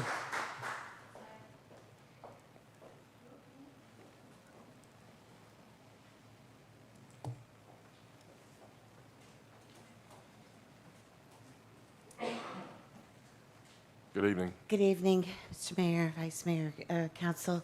My name is Andrea Montgomery. I live at 337 Grace Street. I'd rather have a root canal than be here tonight. I used to run airports. I've only been here 3 years, but I'm representing 3 generations of my family here. I've lived in small towns, I've lived in big towns, I've lived overseas, I've lived here. Running airports, I've been to a lot of planning meetings. I know an awful lot about planning now. I know a lot about infrastructure. I live on Grace Street.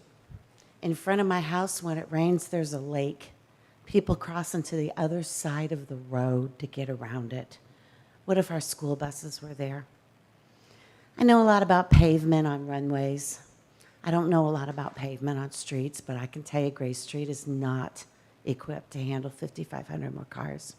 You don't even have a sidewalk all the way down Grace Street. There's no crosswalks on Grace Street. Carey Street is just the same way. I've looked at these plans. I know what they did. They maximized everything they could. It's about making money.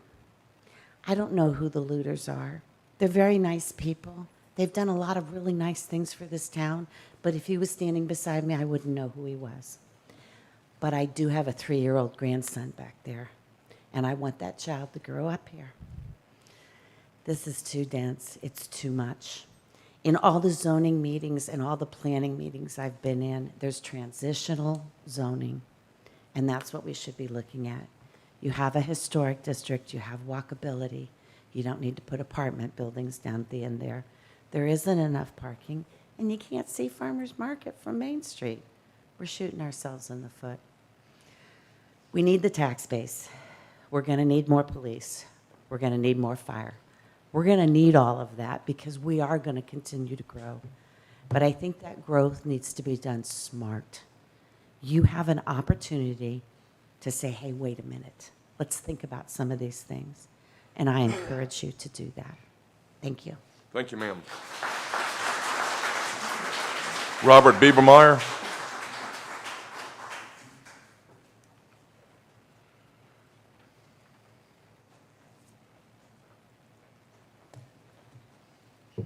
Good evening. So I sent you guys an email. I think everybody got it, whether you read your email or not over the weekend, because as I sat at the end of last week and I heard the comments that were made here, something struck home, right? So Councilwoman Roundtree made the comment about going to the YMCA from her house and how, hey, which way do you go? Do you go down the 100 block of Cary? And I think I'll paraphrase you, like, I don't go that way because it's scary, and I don't want to misquote you on that. But, and I thought there, and I said it is scary, right? So I live at the corner of Gray Street and Cary Street. Oh, Robert Biebermeyer, 355 Gray Street, sorry.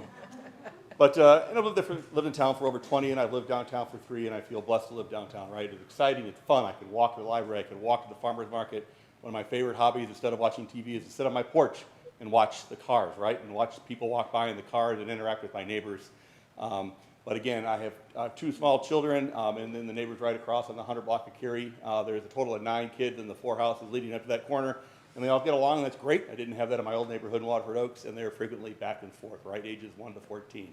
And as a parent, I'm concerned, right, and I teach them to look both ways. But, not everybody has parking or only maybe one spot on the 100 block of Cary. It's one way, it's tight. And again, as a parent, I'm always scared. We're always watching, making sure our kids, the neighbor kids, crisscross, right? But I'm worried about that time that I can't be there and one of them forgets something and runs back and forth. So I do agree that it is scary. I was coming home last week after we talked, and I come down the bypass from work, and I'm behind another car, and it goes down, and it doesn't turn on the curve to Gray Street by Cofer. It continues, then it waits to turn onto the 100 block of Cary Street like me.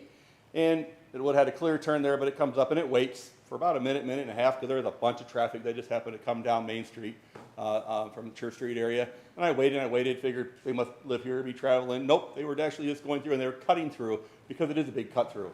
So if I go on my iPhone right now and I put in, I want to go to, we'll pick the YMCA, Goose Creek, or Goose Hill, anywhere out Cary Street to Mill Swamp, and you put in Kroger as your location, it's going to send you down the 100 block of Cary Street. And it really came home because I went to visit a small town in Pennsylvania this weekend. And when I was there, how do you get around, right? It's, it's a small town, about 10,000 people, and trying to get around. And I find myself, just like folks around here, driving through small neighborhoods because that's where it sends you, right? And, I know my children, a lot of other people just kind of drive by their phone, whether they're familiar with an area or not. So, regardless of how many cars per day come through, it's an existing problem that we have now that, at least in 3 years I live downtown, I haven't seen addressed. That 100 block of Cary is quote-unquote dangerous. I don't know if we can lower the speed limit to 15, put the speed signs up, although there's not a lot of space to do that, increase, somebody out there. Occasionally I even see the person drive one way or the wrong way down that street, but it's usually only about once a week, and that happens as well. So again, that 100 block of Cary, I do agree, is scary. And again, as you close off, Grace and now put a stop sign there, it's going to force more people that aren't familiar with the area on their phones to go down the 100 block of Cary. The other thing I'll bring up, as I brought up in my email, right? So again, I love to sit there and I love to watch the cars go by. And again, I sat out there tonight after I got back from work before I had to run off to soccer meet. But from 5:20 to 5:30, I timed how many cars go through that intersection, right? So 83 cars went through the intersection. 13 of them actually went straight, coming from either direction. The other 70 were all either turning or coming, going out Cary Street, Mill Swamp, YMCA or beyond, right? So that road gets a lot of traffic. And I understand 5:20, rush hour, and it's a busier time. That's about 500 an hour. And that it's busy in the morning, it's busy in the afternoon. We get fairly constant traffic there. You could probably request my Ring doorbell, and you can see all the traffic because I record it constantly. But again, what are we doing about the traffic now? I know we're going to get more traffic, and they're assuming that traffic is solved, and they're just going to build off what's being added, right? That 500 or 5,500 cars trips per day. What about the issues that we already have? I don't know if I live at the busiest intersection. I'm thinking maybe the third busiest. 1 minute. In town. But again, it is something we need to address before with everybody else talking today. It's near and dear to my heart with my children running back and forth across the street. And again, I do like watching the cars that are driving the speed limit, and they make that turn on Cary Street, and I know Mr. Delinsky back there. As soon as they make that turn, boom, hitting 30, 40, 50 miles an hour before they're out of earshot, and I hear their trucks and everything else revving. So again, I worry for my children. I worry about our current traffic problem, and let alone what's to come. Thank you very much. Thank you, Mr. Biebermeyer. Mary Ellen Biebermeyer.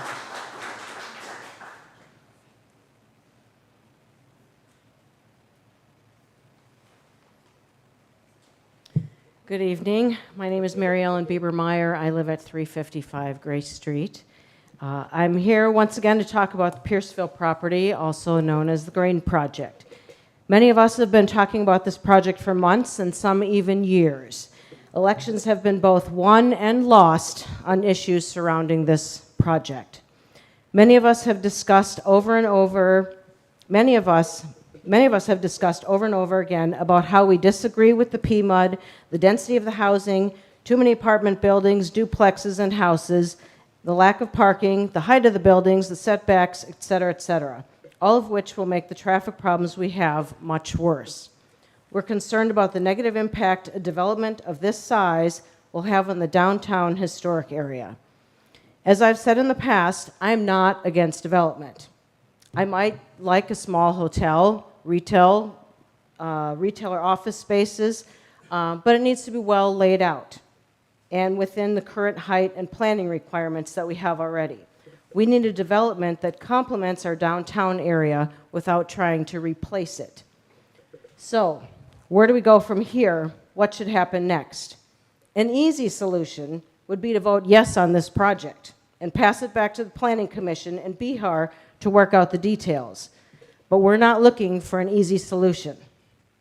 I'm asking you to do the hard thing, to say no. No to the PMUD, no to the height waivers, no to the parking waivers, no to the setbacks, no to the density. You can vote no on these special permits, these waivers, and still be for development, just not this development in this very specific place in the historic district. I'm asking you to be bold, do the right thing, do the hard thing, and say no. Thank you. Thank you, ma'am. Teresa Mulheron.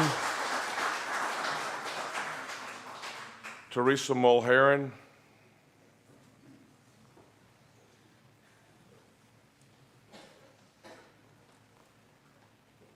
evening, ma'am.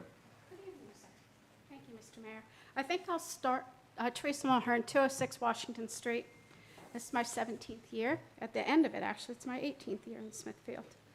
I'm a come-here nurse for people that wanted to get rid of come-heres, and I have paid my dues. I'm an instructor for SAPR, SHARP in the U.S. Army, United States Air Force Nursing Leadership Award winner, and an instructor for the Pennsylvania State Police, and I'll just stop it at that. And that was even when I made $6.40 an hour as a nurse. So you're gravely mistaken if you think a nurse makes enough money to buy a $600,000 house. I'll just leave it at that, let alone pay $3,000 a month rent. All right, so I will start first with, I think the agenda, especially the consent agenda, is a great example of how, even when somebody donates something to us, the upkeep, the FTE burden, the equipment burden, et cetera, all falls to the taxpayer. So while you may get a gift of X, remember that Y is always footed by the taxpayer. And when that includes county funds, that's us twice. So, and I know that's all of you that are sitting here. But not all of you live in the historic district, and I do. I'm going to add that I'm opposed to changing our rules of order to Robert's rules. I think that the House rules provide some protections specifically as they relate to somebody who's abstaining, how the vote is called, et cetera, and they're also codified, so I don't know that you could change that even if you want to, but I'll leave that to Mr. Riddick to please answer for that. I only worked for an administrative law judge. I'm not a law judge. Our motion to change the charter, I think, relates to the taxes, correct, on the charter? And so I can see why you're doing that. It's just everybody who's got an escrow fund, that's going to affect them for the next year, including me.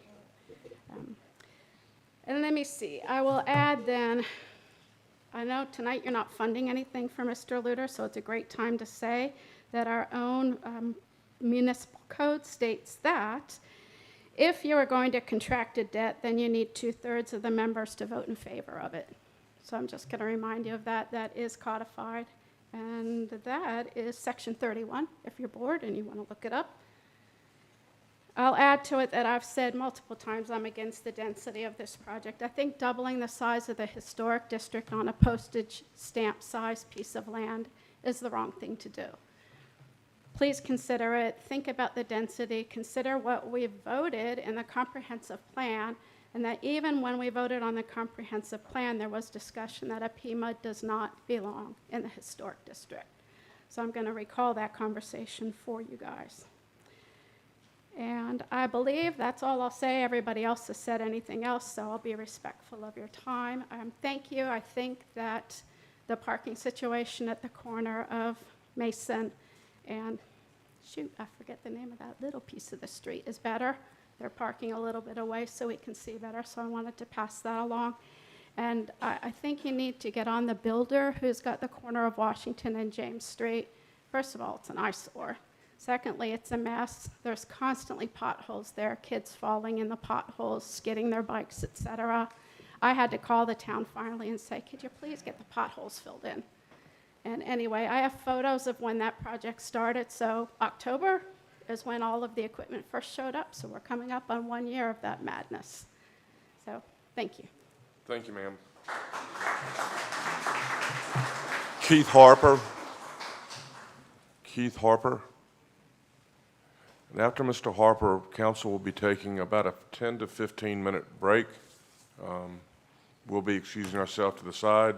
Chief, you come with us. That way you can certify that there was no illegal meeting or anything taken care of. So anyway, we will be taking a 10 or 15-minute break. Mr. Harper, please, sir. Mayor, Vice Mayor, council members. I'm up here last, not by intention, by any means. I sat back there at the back and just said, well, you know, I think I've spent most of my life telling my kids that if they want to complain later in life, you better speak up now and be heard, right? So I didn't want to be sitting in traffic in the next few years complaining about it and listening to my kids tell you, I told you so, Dad. So I'm Keith Harper. My wife and I live at 401 Pagan Ridge.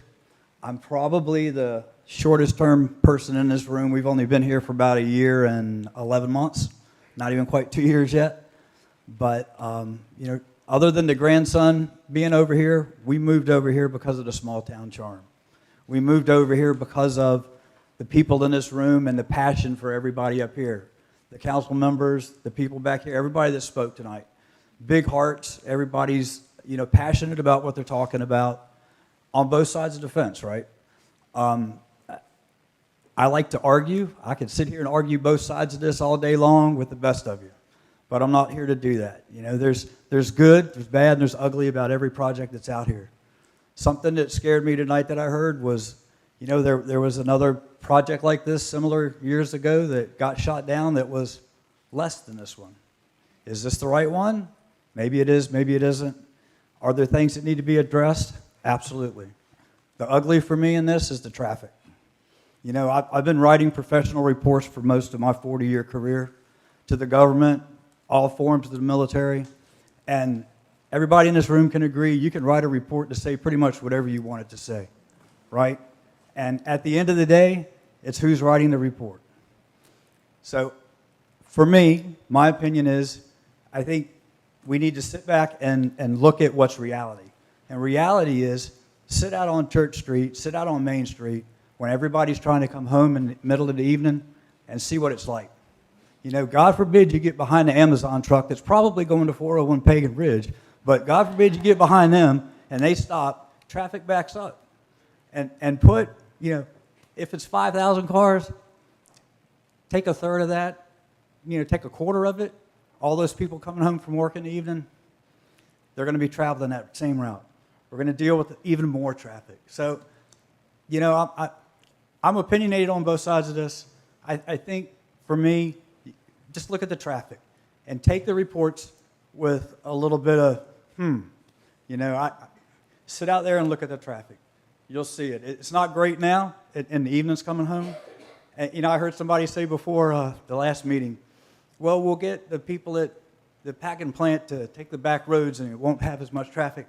Good luck with that. And that's really all I got. I just think about the traffic. You guys got a hard job. You're going to make some people happy. You're going to really make some people mad. But at the end of the day, you got to do what's best for everybody. You got to listen to the people and respect that. And on a good note, because always leave a meeting with a good note, elementary school, wow, what a great job. It's a beautiful school. Wish I had kids that were going there, but, great job. Thank you. Thank you, sir. Yes, sir.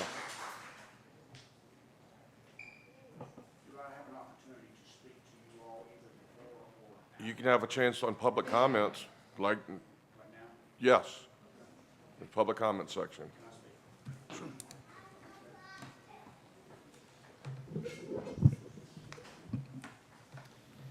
Good evening, Mayor Bowman, Vice Mayor Butler, Town Council members. I hope you will consider the following points as you make a decision about the Grange. My father and I firmly believe that every project should stand on its own merits. We have not and are not seeking a favored nation status. We have highlighted past projects to simply reiterate the family's commitment to quality projects for the benefit of Smithfield and its citizens. I loved Ronald Reagan and fully believe in the adage of trust but verify. We have submitted proposed images of apartments, houses, hotels, and the market, and other concessions I will share in additional points. My father was persuaded to buy the Pearsall site and beautify an eyesore. As everyone knows, a dilapidated supermarket was not a favorable first impression to an otherwise charming downtown. My father asked me to lead the project and identify the most needed amenities of the town and county. A permanent farmer's market, rental housing, a hotel, quality housing, and additional dining options were the priorities provided by town officials, select citizens, and business leaders. These needs were reiterated in the town's 2021 comprehensive plan. The team I hired has the expertise and understands the vision and importance of quality and continuity to historic downtown. We are seeking to have this property rezoned and to design a master plan based upon the town's PMUD criteria and comprehensive plan. The very nature of a PMUD offers flexibility and encourages landowners to prevent plans that include variances. As Tammy can attest, we could have come forward with up to 430 housing units based upon this piece of property, but we didn't, as that's not the right thing to do for this property. This site is much better suited for mixed use, and a mixed-use project of this nature needs a variety of housing options to fulfill the needs of existing and potential residents. We have submitted all the reports and conceptual imagery that is normally submitted in a rezoning request of this nature, including traffic studies that have been verified by a traffic specialist hired by the town and approved by VDOT. There's been a great deal of discussion on our proper request of 52 feet for the four-story apartment homes. Let me mention again a few facts. The four-story homes will be located in the rear of the project and will be shorter than the existing tree line adjacent to Route 10, with tree heights of 50 to 60 feet tall. The two four-story apartment homes will also be screened from view on Main Street by a three-story hotel. From the central green, the center of the proposed development, the three-story apartment homes will also hide the four-story flat roof buildings. And finally, the precedent for taller buildings in the historic district has already been established. Smithfield Foods from ground level to top elevation is 67 feet, as well as the height of Smithfield Station of 47 feet from the ground level to top of roof. We have chosen to omit over 21 acres, or 37% of this property, from being incorporated into the historic district and BHAR oversight and approval. But we didn't, because that's not the right thing to do. It's very important that this entire project has BHAR oversight. Should the rezoning be approved, we will immediately request a meeting with BHAR and our architects 1 minute. to ensure we don't waste time and energy on design plans that aren't complementary to existing downtown architecture. We will also engage with the working group assigned by the town and county to develop more concrete plans for the market, including the restaurant and retail space. We will build what you want and what we all can afford. Some of the details still need to be ironed out, but what's very relevant is the future of the current farmers market is uncertain, and this farmers market is a tourist attraction. We have received letters of support from both Smithfield Foods and Riverside Hospital, along with business leaders, rec leagues, and progressive thinking citizens that trust our family to do the right thing. You've heard opposition from residents, many of whom live near the Grange or are retired. Many of those are opposed to growth. I subscribe to the adage, if you're not growing, you're dying. With this project, we will be providing missing and needed amenities and not just additional single-family housing. Time has expired.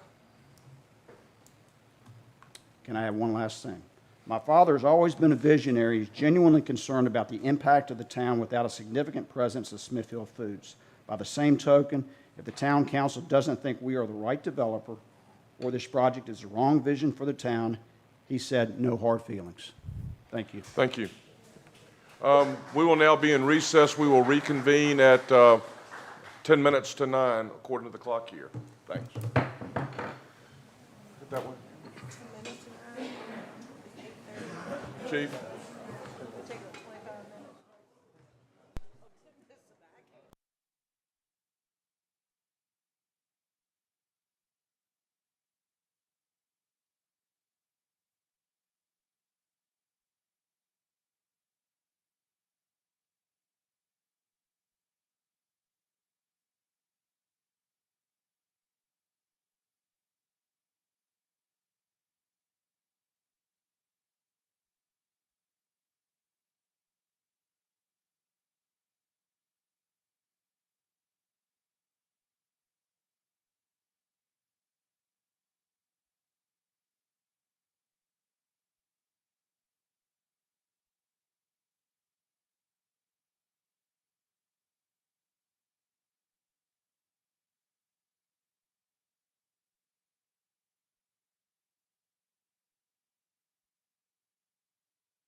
Ladies and gentlemen, I'd like to reconvene the September 5th, 2023 meeting of the Smithfield Town Council.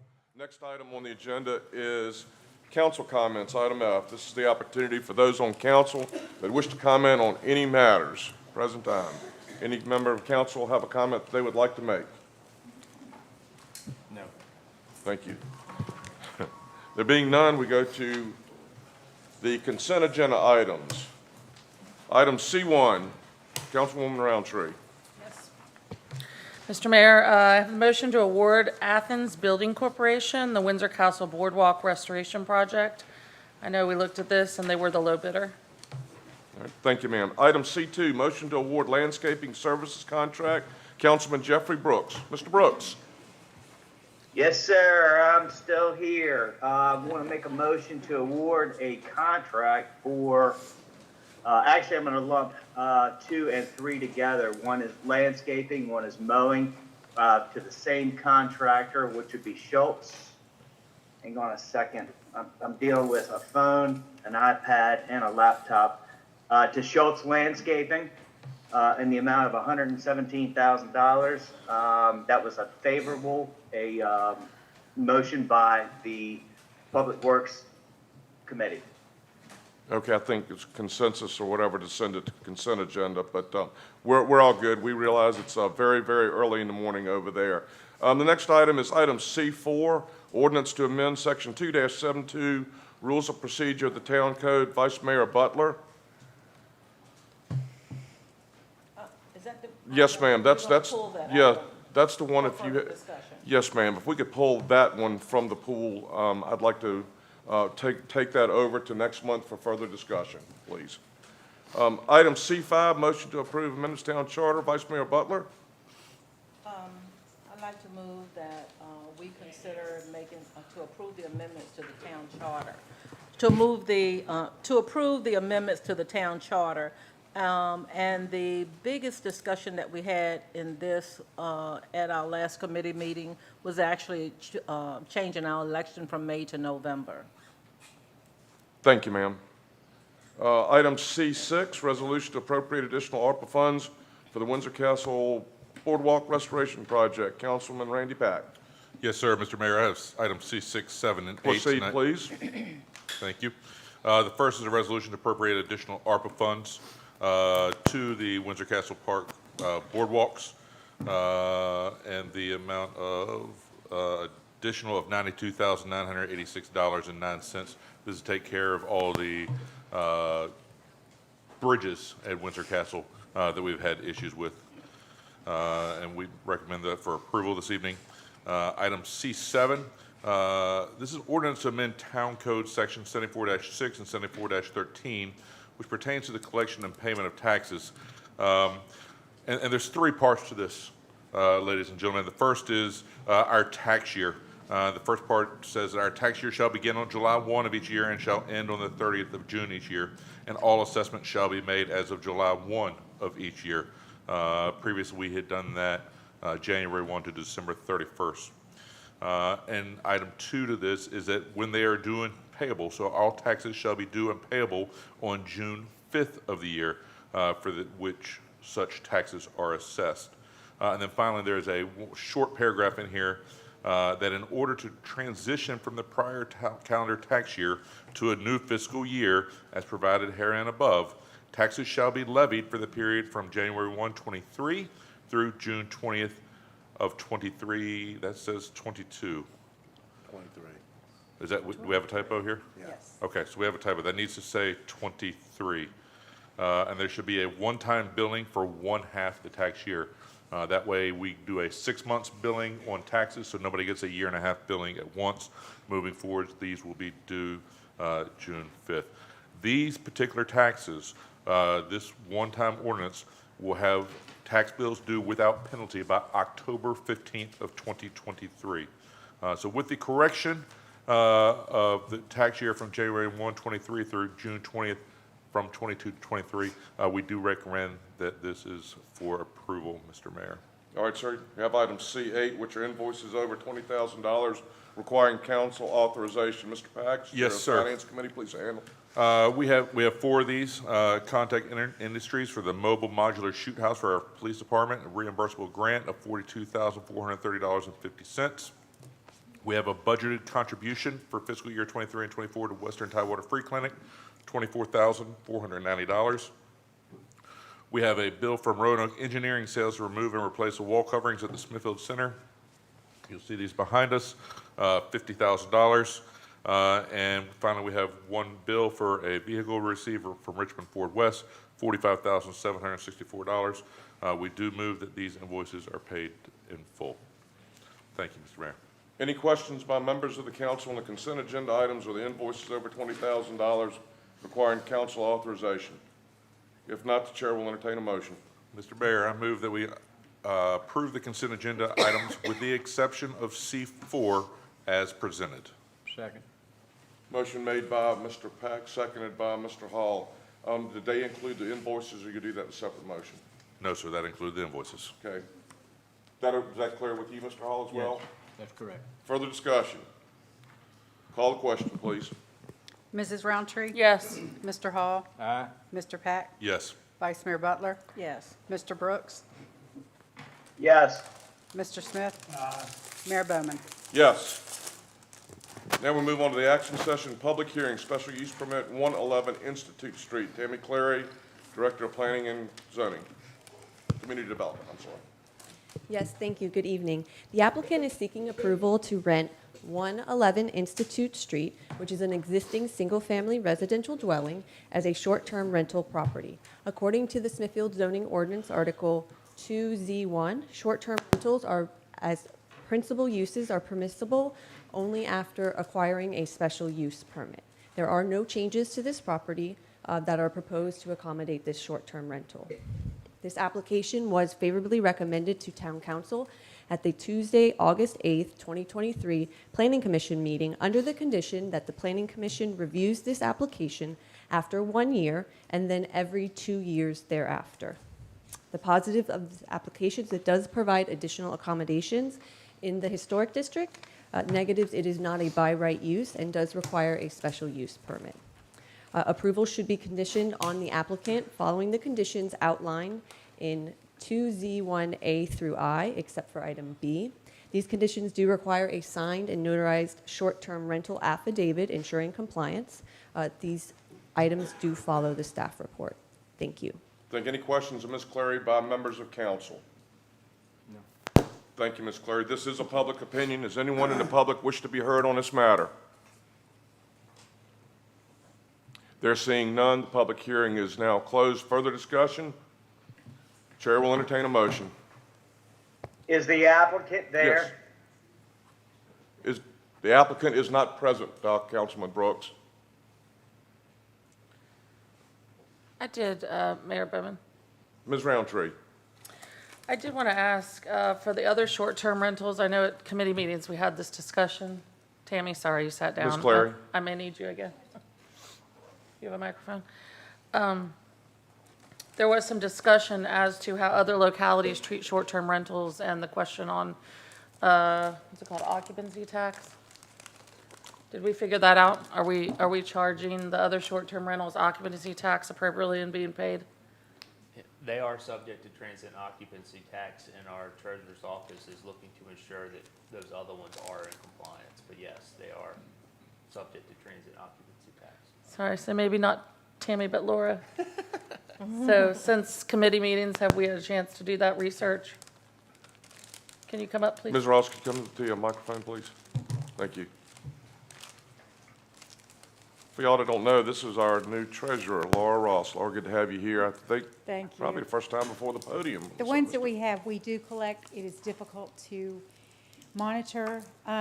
We've also tried to look at going to these rental agencies that they use, Airbnb and the others, so we're investigating that.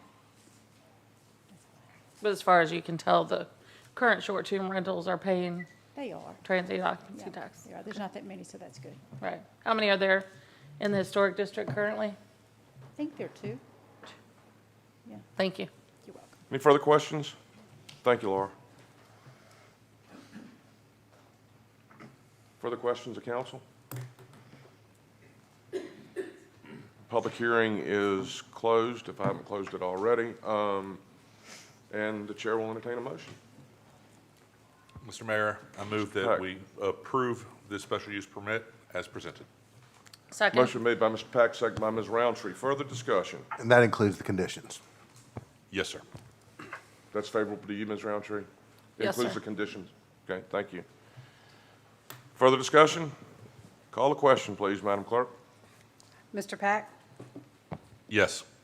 Vice Mayor Butler? Yes. Mr. Hall? Aye. Mrs. Roundtree? Yes. Mr. Smith? Mr. Brooks? No. Mayor Bowman? Yes. Next item is motion to approve the summary minutes from the Town Council August 1st, 2023 meeting. Mr. Riddick. Mr. Mayor and members of council, I recommend that the minutes be approved as presented. So moved. Motion made by Mr. Hall, seconded by Second. Mr. Pack. Further discussion? Call the question, please. Mr. Brooks? Yes. Mr. Hall? Aye. Mr. Smith? Vice Mayor Butler? Yes. Mrs. Roundtree? Yes. Mr. Pack? Yes. Mayor Bowman? Yes. Is there any new business to come before Town Council? No new business. Old business, the Grange at 10 main consideration. Ms. Clary? Mr. Mayor, before we start Yes, this, sir. once again, I'll be recusing myself from this vote and will be removing myself from the room during the discussion and vote. Thank you. Have a good evening, sir. Thank you. Ms. Clary, what's the first item?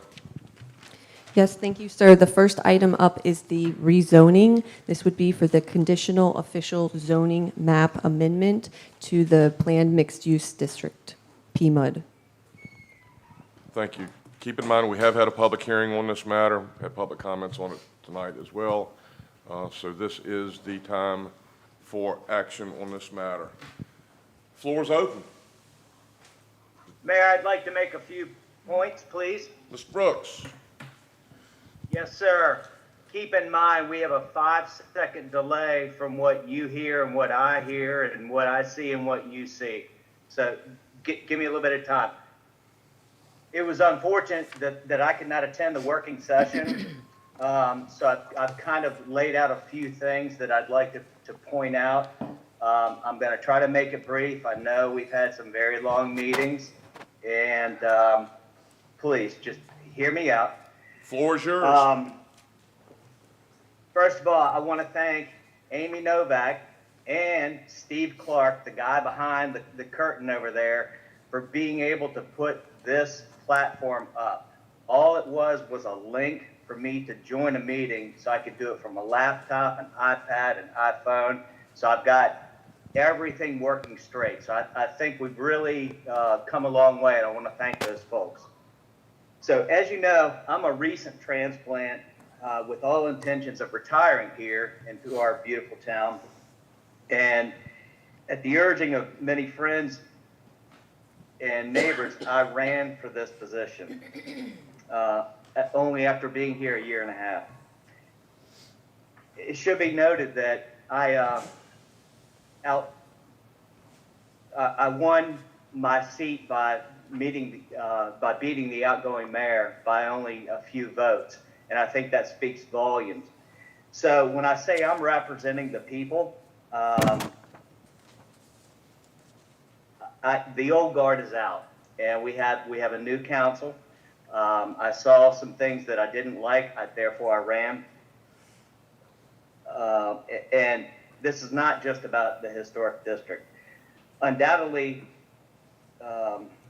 historic Smithfield is why people come here in the first place, not just because of a farmer's market, but because of the charm and the history of itself.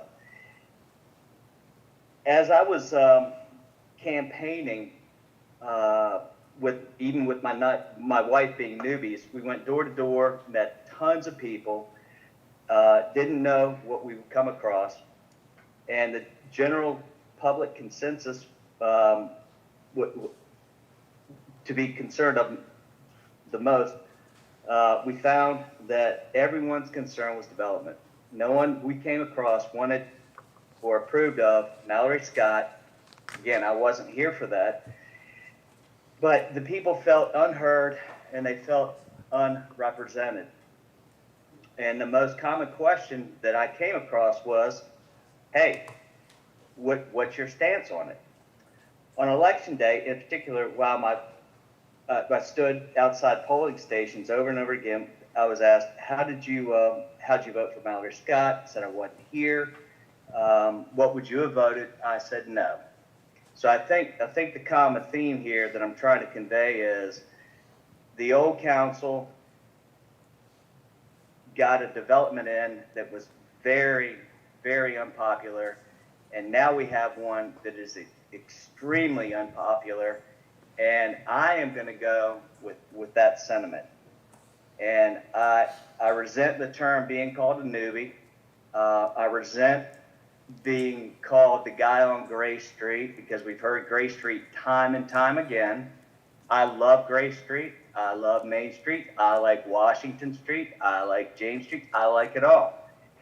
But this development is far, far too dense. There are too many unknowns still at this point. I don't think PMUD is the right way to go about this.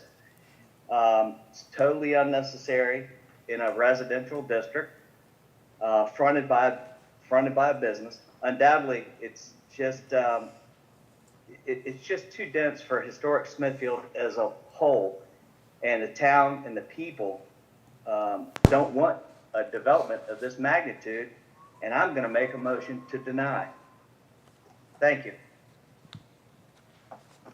Motion made by Mr. Brooks to deny the first. Is there a second to the motion? I'll second that, Mayor. Motion made by Mr. Brooks, second by Mr. Hall. Further discussion?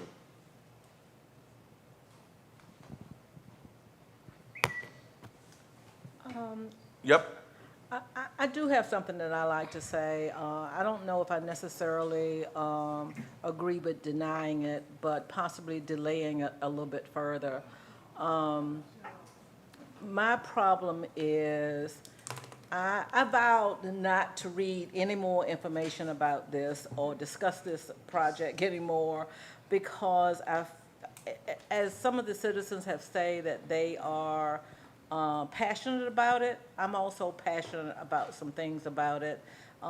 And listening to the citizens tonight, two of my concerns is traffic.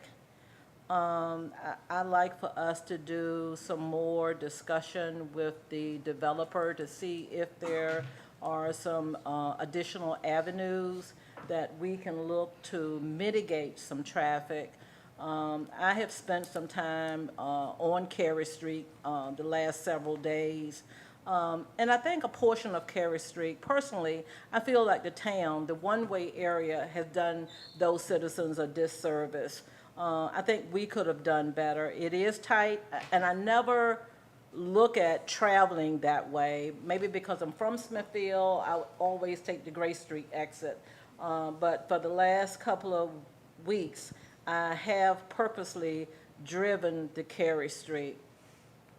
There are some concerns that citizens have voiced tonight, such as the housing. I never heard affordable housing from this project. The only portion that I've heard that would be marketable rates are the apartments. I agree. I'm a firm believer in that. I think that people that work in our community should live in our community. I think it makes a more valuable community for us, and it also enhances the viability of our community. I do feel that some of the information that I've continued to hear tonight, there's a misconception about it. I take offense when some citizens have said that we have not done our homework or we didn't participate. I want to tell you that I've spent countless hours. I have no idea from my background on some of the information that we've discussed with this project. And I purposely have spent some time with a professional planner. I spent several hours with her on a Sunday afternoon, and I've spent additional hours conferencing with her.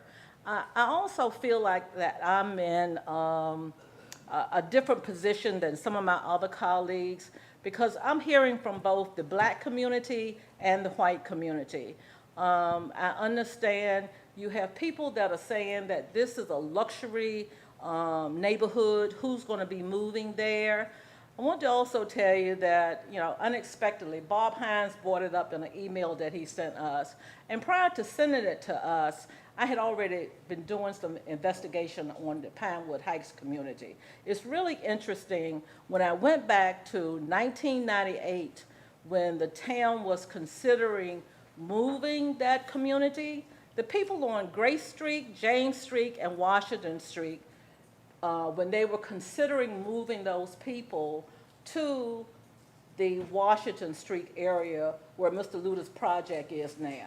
The people in that community didn't want the people in Pinewood Heights in their community because they felt like those people were bringing in crime.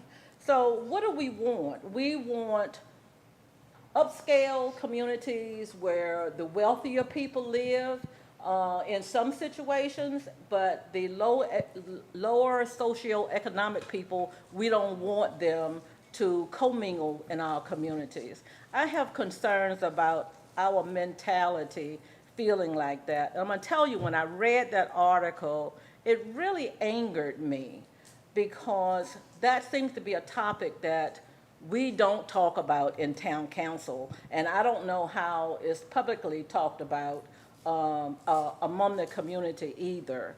I want to do what's right.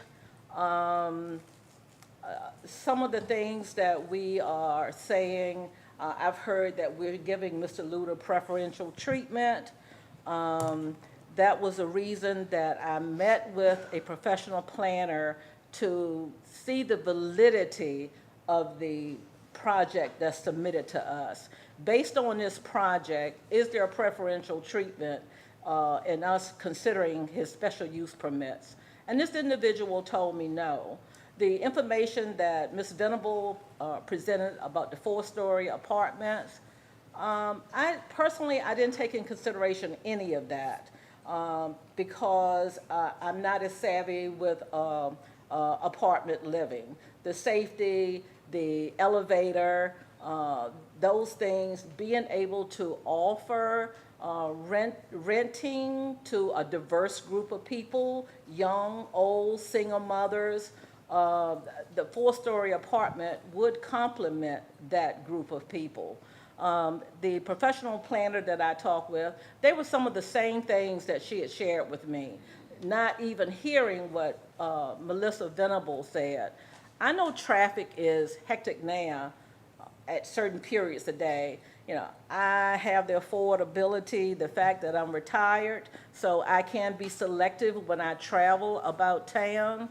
You know, I had a parent to reach out to me that lives on South Church Street. The first day of school was today. Was it today? Yes, it was today. And he did tell me that he actually had to come out to stop approaching traffic. I think that that's a concern that we already have. And I think it requires more police presence. And the traffic that's currently being on Grace Street and Carey Street, I think that's a currently problem that we already have before the extra 5,500 traffic that comes from the grain. And I think we need to look at some avenues in which we can mitigate some of the traffic that we already have. And I've kind of had a conversation with Michael about it today, but as it is right now, I can't vote. I can't vote for it, and I don't want to vote against. I'm more into tabling it. You know, the other things that, you know, citizens are asking for is specifics of construction. I've asked, is that normal in development when you get packages? You know, somebody said tonight that Mallory Scott Farm, that the developer did have that. You know, I voted for it, and I can't even recall that. But I trust the people for the town that's on the planning commission and that's part of BHAR, that when we start getting specifics, that it'll be something that's compatible to the town. And a very example of it is what we just did with DMV. Even though we did that with DMV, there were some citizens that felt like we didn't want DMV. And that was not the case. We wanted something that we could be proud of that was on South Church Street.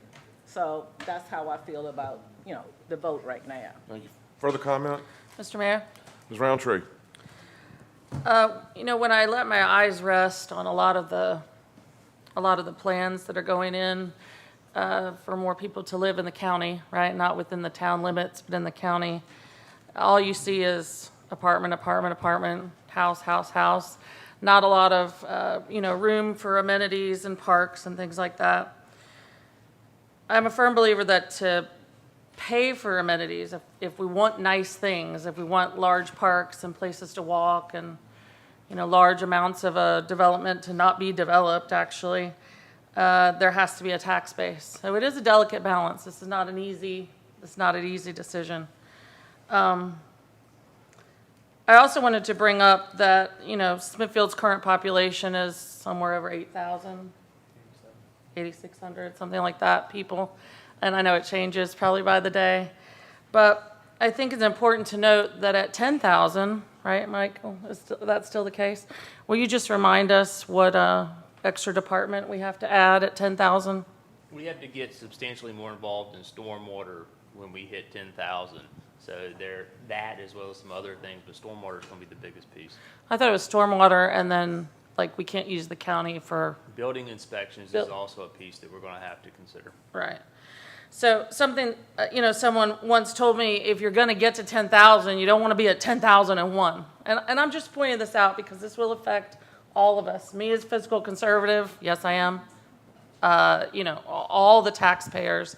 It's going to affect us because we do have some planned developments that, by the way, fit in the little boxes that we all put them in years and years ago, according to the land use maps. And if we go to 10,001 and not maybe 11,000 or 12,000, there won't be the tax base to pay for it. Yeah, you're going to see higher taxes. It is going to be, interesting at that point to determine how to pay for it. I have always said I thought I understood that the Economic Development Authority, the EDA, was a really nicely defined use of a public-private partnership. So when I say I intend to make, use of that as a vehicle to provide for smart growth, fiscally conservative growth, I think the EDA is a wonderful way to do that. I think we got a long way to go. I think we got a lot to learn.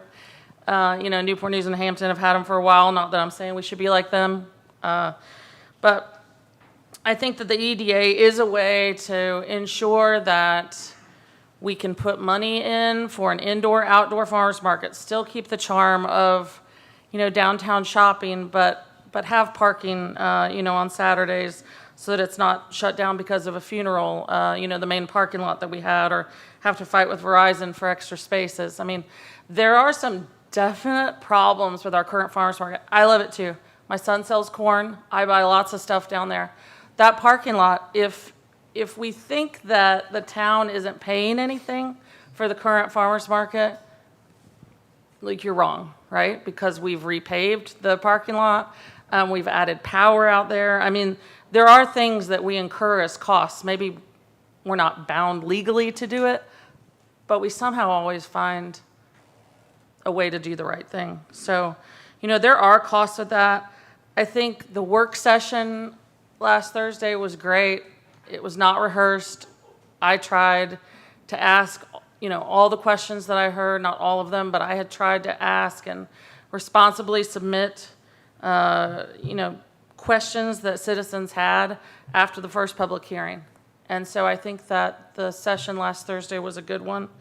I think there were some things answered that hadn't been before, so I think that's good. When I let my eyes rest on this project, I see a lot of green space. I see trees. I see good parts to it. And I would say that at this point, I'd like to make a substitute motion in keeping with what Vice Mayor Butler said. to further study the PMUD conditional use permit. Is there a second to that substitute motion? A second. Seconded by Ms. Butler, Vice Mayor Butler. Just for clarification, the substitute motion at the present time that's on the table takes precedence over the original motion. Further discussion or discussion on the substitute motion? Can we get a substitution motion again, please? Sure. I'd like to make a substitute motion to further study the PMUD designation according to the comprehensive plan amendment. Are we talking about, let me, wait, I'm getting right. I mean, I'm sorry, according to the conditional official zoning map amendment. It's the first one that's up for consideration of the multiple pieces, and I'm making a substitute motion that we further study it. Okay, I think, Mr. Riddick, you have to help me out a little bit, because I'll make sure I get this right. She can't hear you. When you say further study, this project has gone through, just want to make sure, help me out, has gone through the iterations of Planning Commission, public hearing, work session, and now it's before us for action. Where do we go from here as far as study is concerned? What are the specific parameters that you're suggesting as far as the pathway for this project? Because quite honestly, to both the developer and the public, we can't go on ad infinitum as far as this project that I believe is ripe for decision tonight. And Mr. Riddick, you can please help me out with that. Well, if our motion is to study the PMUD, the PMUD is not what's before the town council. It's an application for rezoning pursuant to the PMUD. If that's your motion, if you want to further review, I mean, the citizens on countless citizens said they didn't think there were enough answers, that the information had not been made available.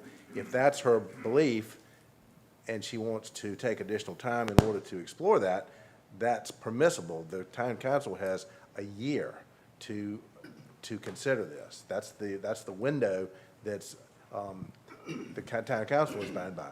The planning commission was bound by 100 days. Right. That's a different Absolutely. issue. But if her motion is not to study the PMUD is the zoning the zoning ordinance, the planned mixed-use development ordinance. That's just the tool by which the applicant made their application.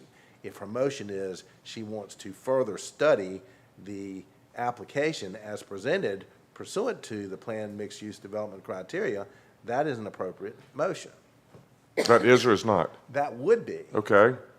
How do we know then, though, at this juncture, what triggers do we put in there at this point to study? What is, do we send it back to the planning commission? You Do can, we- or you can reconvene and try to come up with a list of issues which you believe need to be addressed. If that's the case, you may refer it back to the planning commission. That's within your purview as well. I have a question. Does traffic fall under? Yes. Okay. Everything, all aspects of their application are subject to review. If you don't, Okay. for example, you raised it, Ms. Butler, if you believe that you don't have sufficient information and you've not been satisfied about the issues of traffic with respect to this, and you can't make a informed decision tonight because you do not believe you have information sufficient to satisfy your concerns about traffic, then Mrs.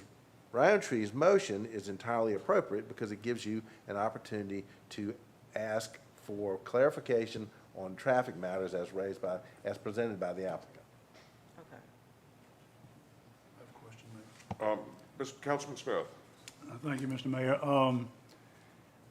If this happens to pass through at this particular time about taking it back for more study, you said we could take it back to planning commission, is that correct? Yeah, but if you send it back to the planning commission, you need to give them marching orders. You need to give them direction. What is it that you want to know from, what are the answers, the questions that you have, and what answers are you looking for? Because just sending it back without some sort of direction to the planning commission is probably meaningless. It Well, doesn't have to my- go back to the planning commission. That was my concern. Chairman Bryan, specifically said that they wouldn't do anything different if it was brought back to them, and which I found really surprising, and dumped it in our lap, so we had to deal with it, which we've spent a lot of time on it as council members, I can tell you that. I know I've spent over 12 hours, for sure, on anything that's dealing with this. And that's what they're there for. I feel like I do agree with you. If that does go back to them, they do need to have some marching orders and some specifics about what's going to happen, what our concerns are, and how they're going to address them. And I think that would involve the developer somewhat more so that he could answer these questions. I know he feels like he's already answered them, but when you get specifics, then you have to realize that you're playing ball now. So that's my comment right now. Thank you, Mr. Mayor. Thank you. Mr. Hall? I think I've heard enough as far as traffic from the developer. We've done a partial traffic count study and everything. So I don't know what exactly Vice Mayor is looking for, or it'd be nice to know exactly what they're looking for. Well, one of the things that we've heard tonight from some citizens is that prior to the project, that they have had some concerns about traffic problems on Gray Street and South Church Street and Carey Street. And they feel like, or they voice, that the town has not heard them because we have not done anything. Ms. Roundtree, did you want to clarify your motion with exactly what you're looking for as far as the delay in planning?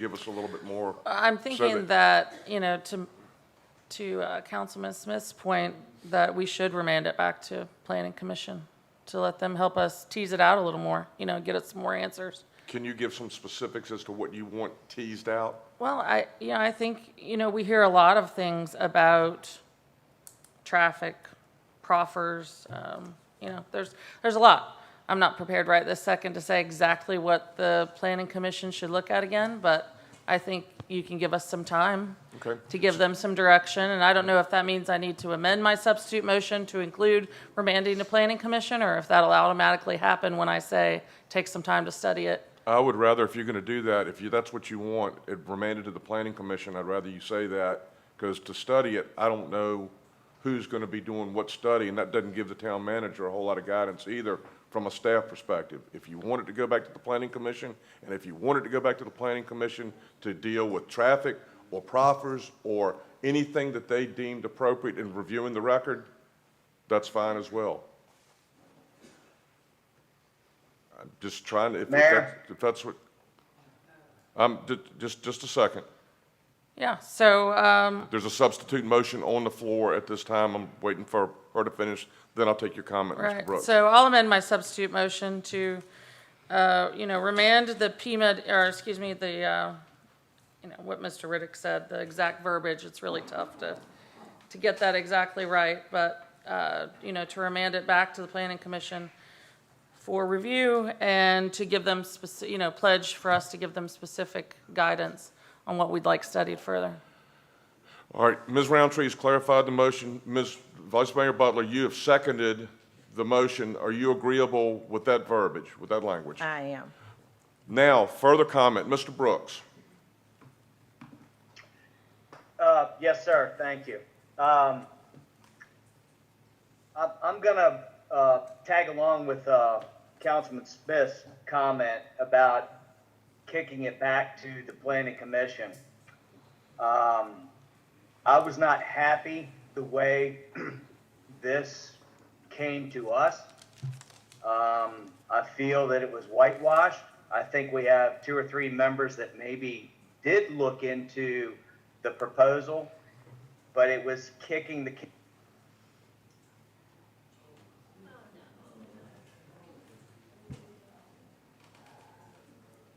Went away. I think there was enough study into it, and now here it is, it's in our lap, and I don't think enough research has been done. And this has nothing to do with what Councilwoman Roundtree's secondary motion is, but kicking it back to them, the chairman was very clear. If it comes back to us, we're going to say the same thing. So I prefer to not kick the can down the road, and let's get this thing solidified tonight. All right, so the bottom line is, under the rules, substitute motion is on the table with clarification, and that's what's going to be considered first. Now, I guess I do get a chance to make a couple of comments. First and foremost, there have been a lot of issues that have been raised. It deals with, a lot of the folks came up and dealt with additional taxes or additional tax dollars. I've already gone on the record, made up my mind that there won't be any additional tax dollars as far as I was concerned, from my perspective, as far as dedicated toward this, this project. I've said that when I ran for the office, and I'll say it again now. I'm not in support of providing additional tax dollars to developers as far as infrastructure is concerned. We had a lot of support from Smithfield Foods, who is our flagship company here, and you can turn the blind eye to that all you want to, but as former Mayor Council said today, you better take a lesson from history, because it could happen to us as well. Riverside Hospital weighed in also with the new hospital just outside the corner, and a lot of discussion has been about the cost of these type of facilities or whatever. You start building things like that, they can become self-regulating. I mean, if you want to buy, if you can afford it, you can buy in there, you buy it. That's what America is all about. You don't preclude somebody from building something because somebody may not make the right business decision, as long as it's not costing the taxpayers dollars. So that's a little bit of a problem to me as well. And I think Ms. Gay said, or Ms. Story, one or the other, just help me out a little bit, but been dealing with this for 8 years. I sat right there where Chief Howell sat there when I was chief of police, when we were discussing the project Pierceville way back when. And I heard so many excuses as to why this place can't be developed. It's historic value. We're going to form a corporate, we're going to do this. The bottom line, my honest opinion, quite honestly, and I'll look y'all, a lot of y'all don't want any development over there, period. You don't. I'm just telling you, based on the history and me listening to what I listened to, shake your head if you want, I get that. But I heard a fervent fight over the last one, which was smaller than this. And there's going to come a time something is going to go there, whether it's a solar farm, whether it's something else as far as housing is concerned. I'm concerned as your mayor as to what may go in there if this does not go in there, and where are we going to be in 3 or 4 years. That's what concerns me. That's my honest opinion. I've got to tell you that. If I didn't, I'd be hiding behind the curtain. So that's just the way it is. That's the way I feel. So what we have now is a motion on the floor to remand it to the Planning Commission. A second has been made. Madam Clerk, call for the question. Mr. Smith?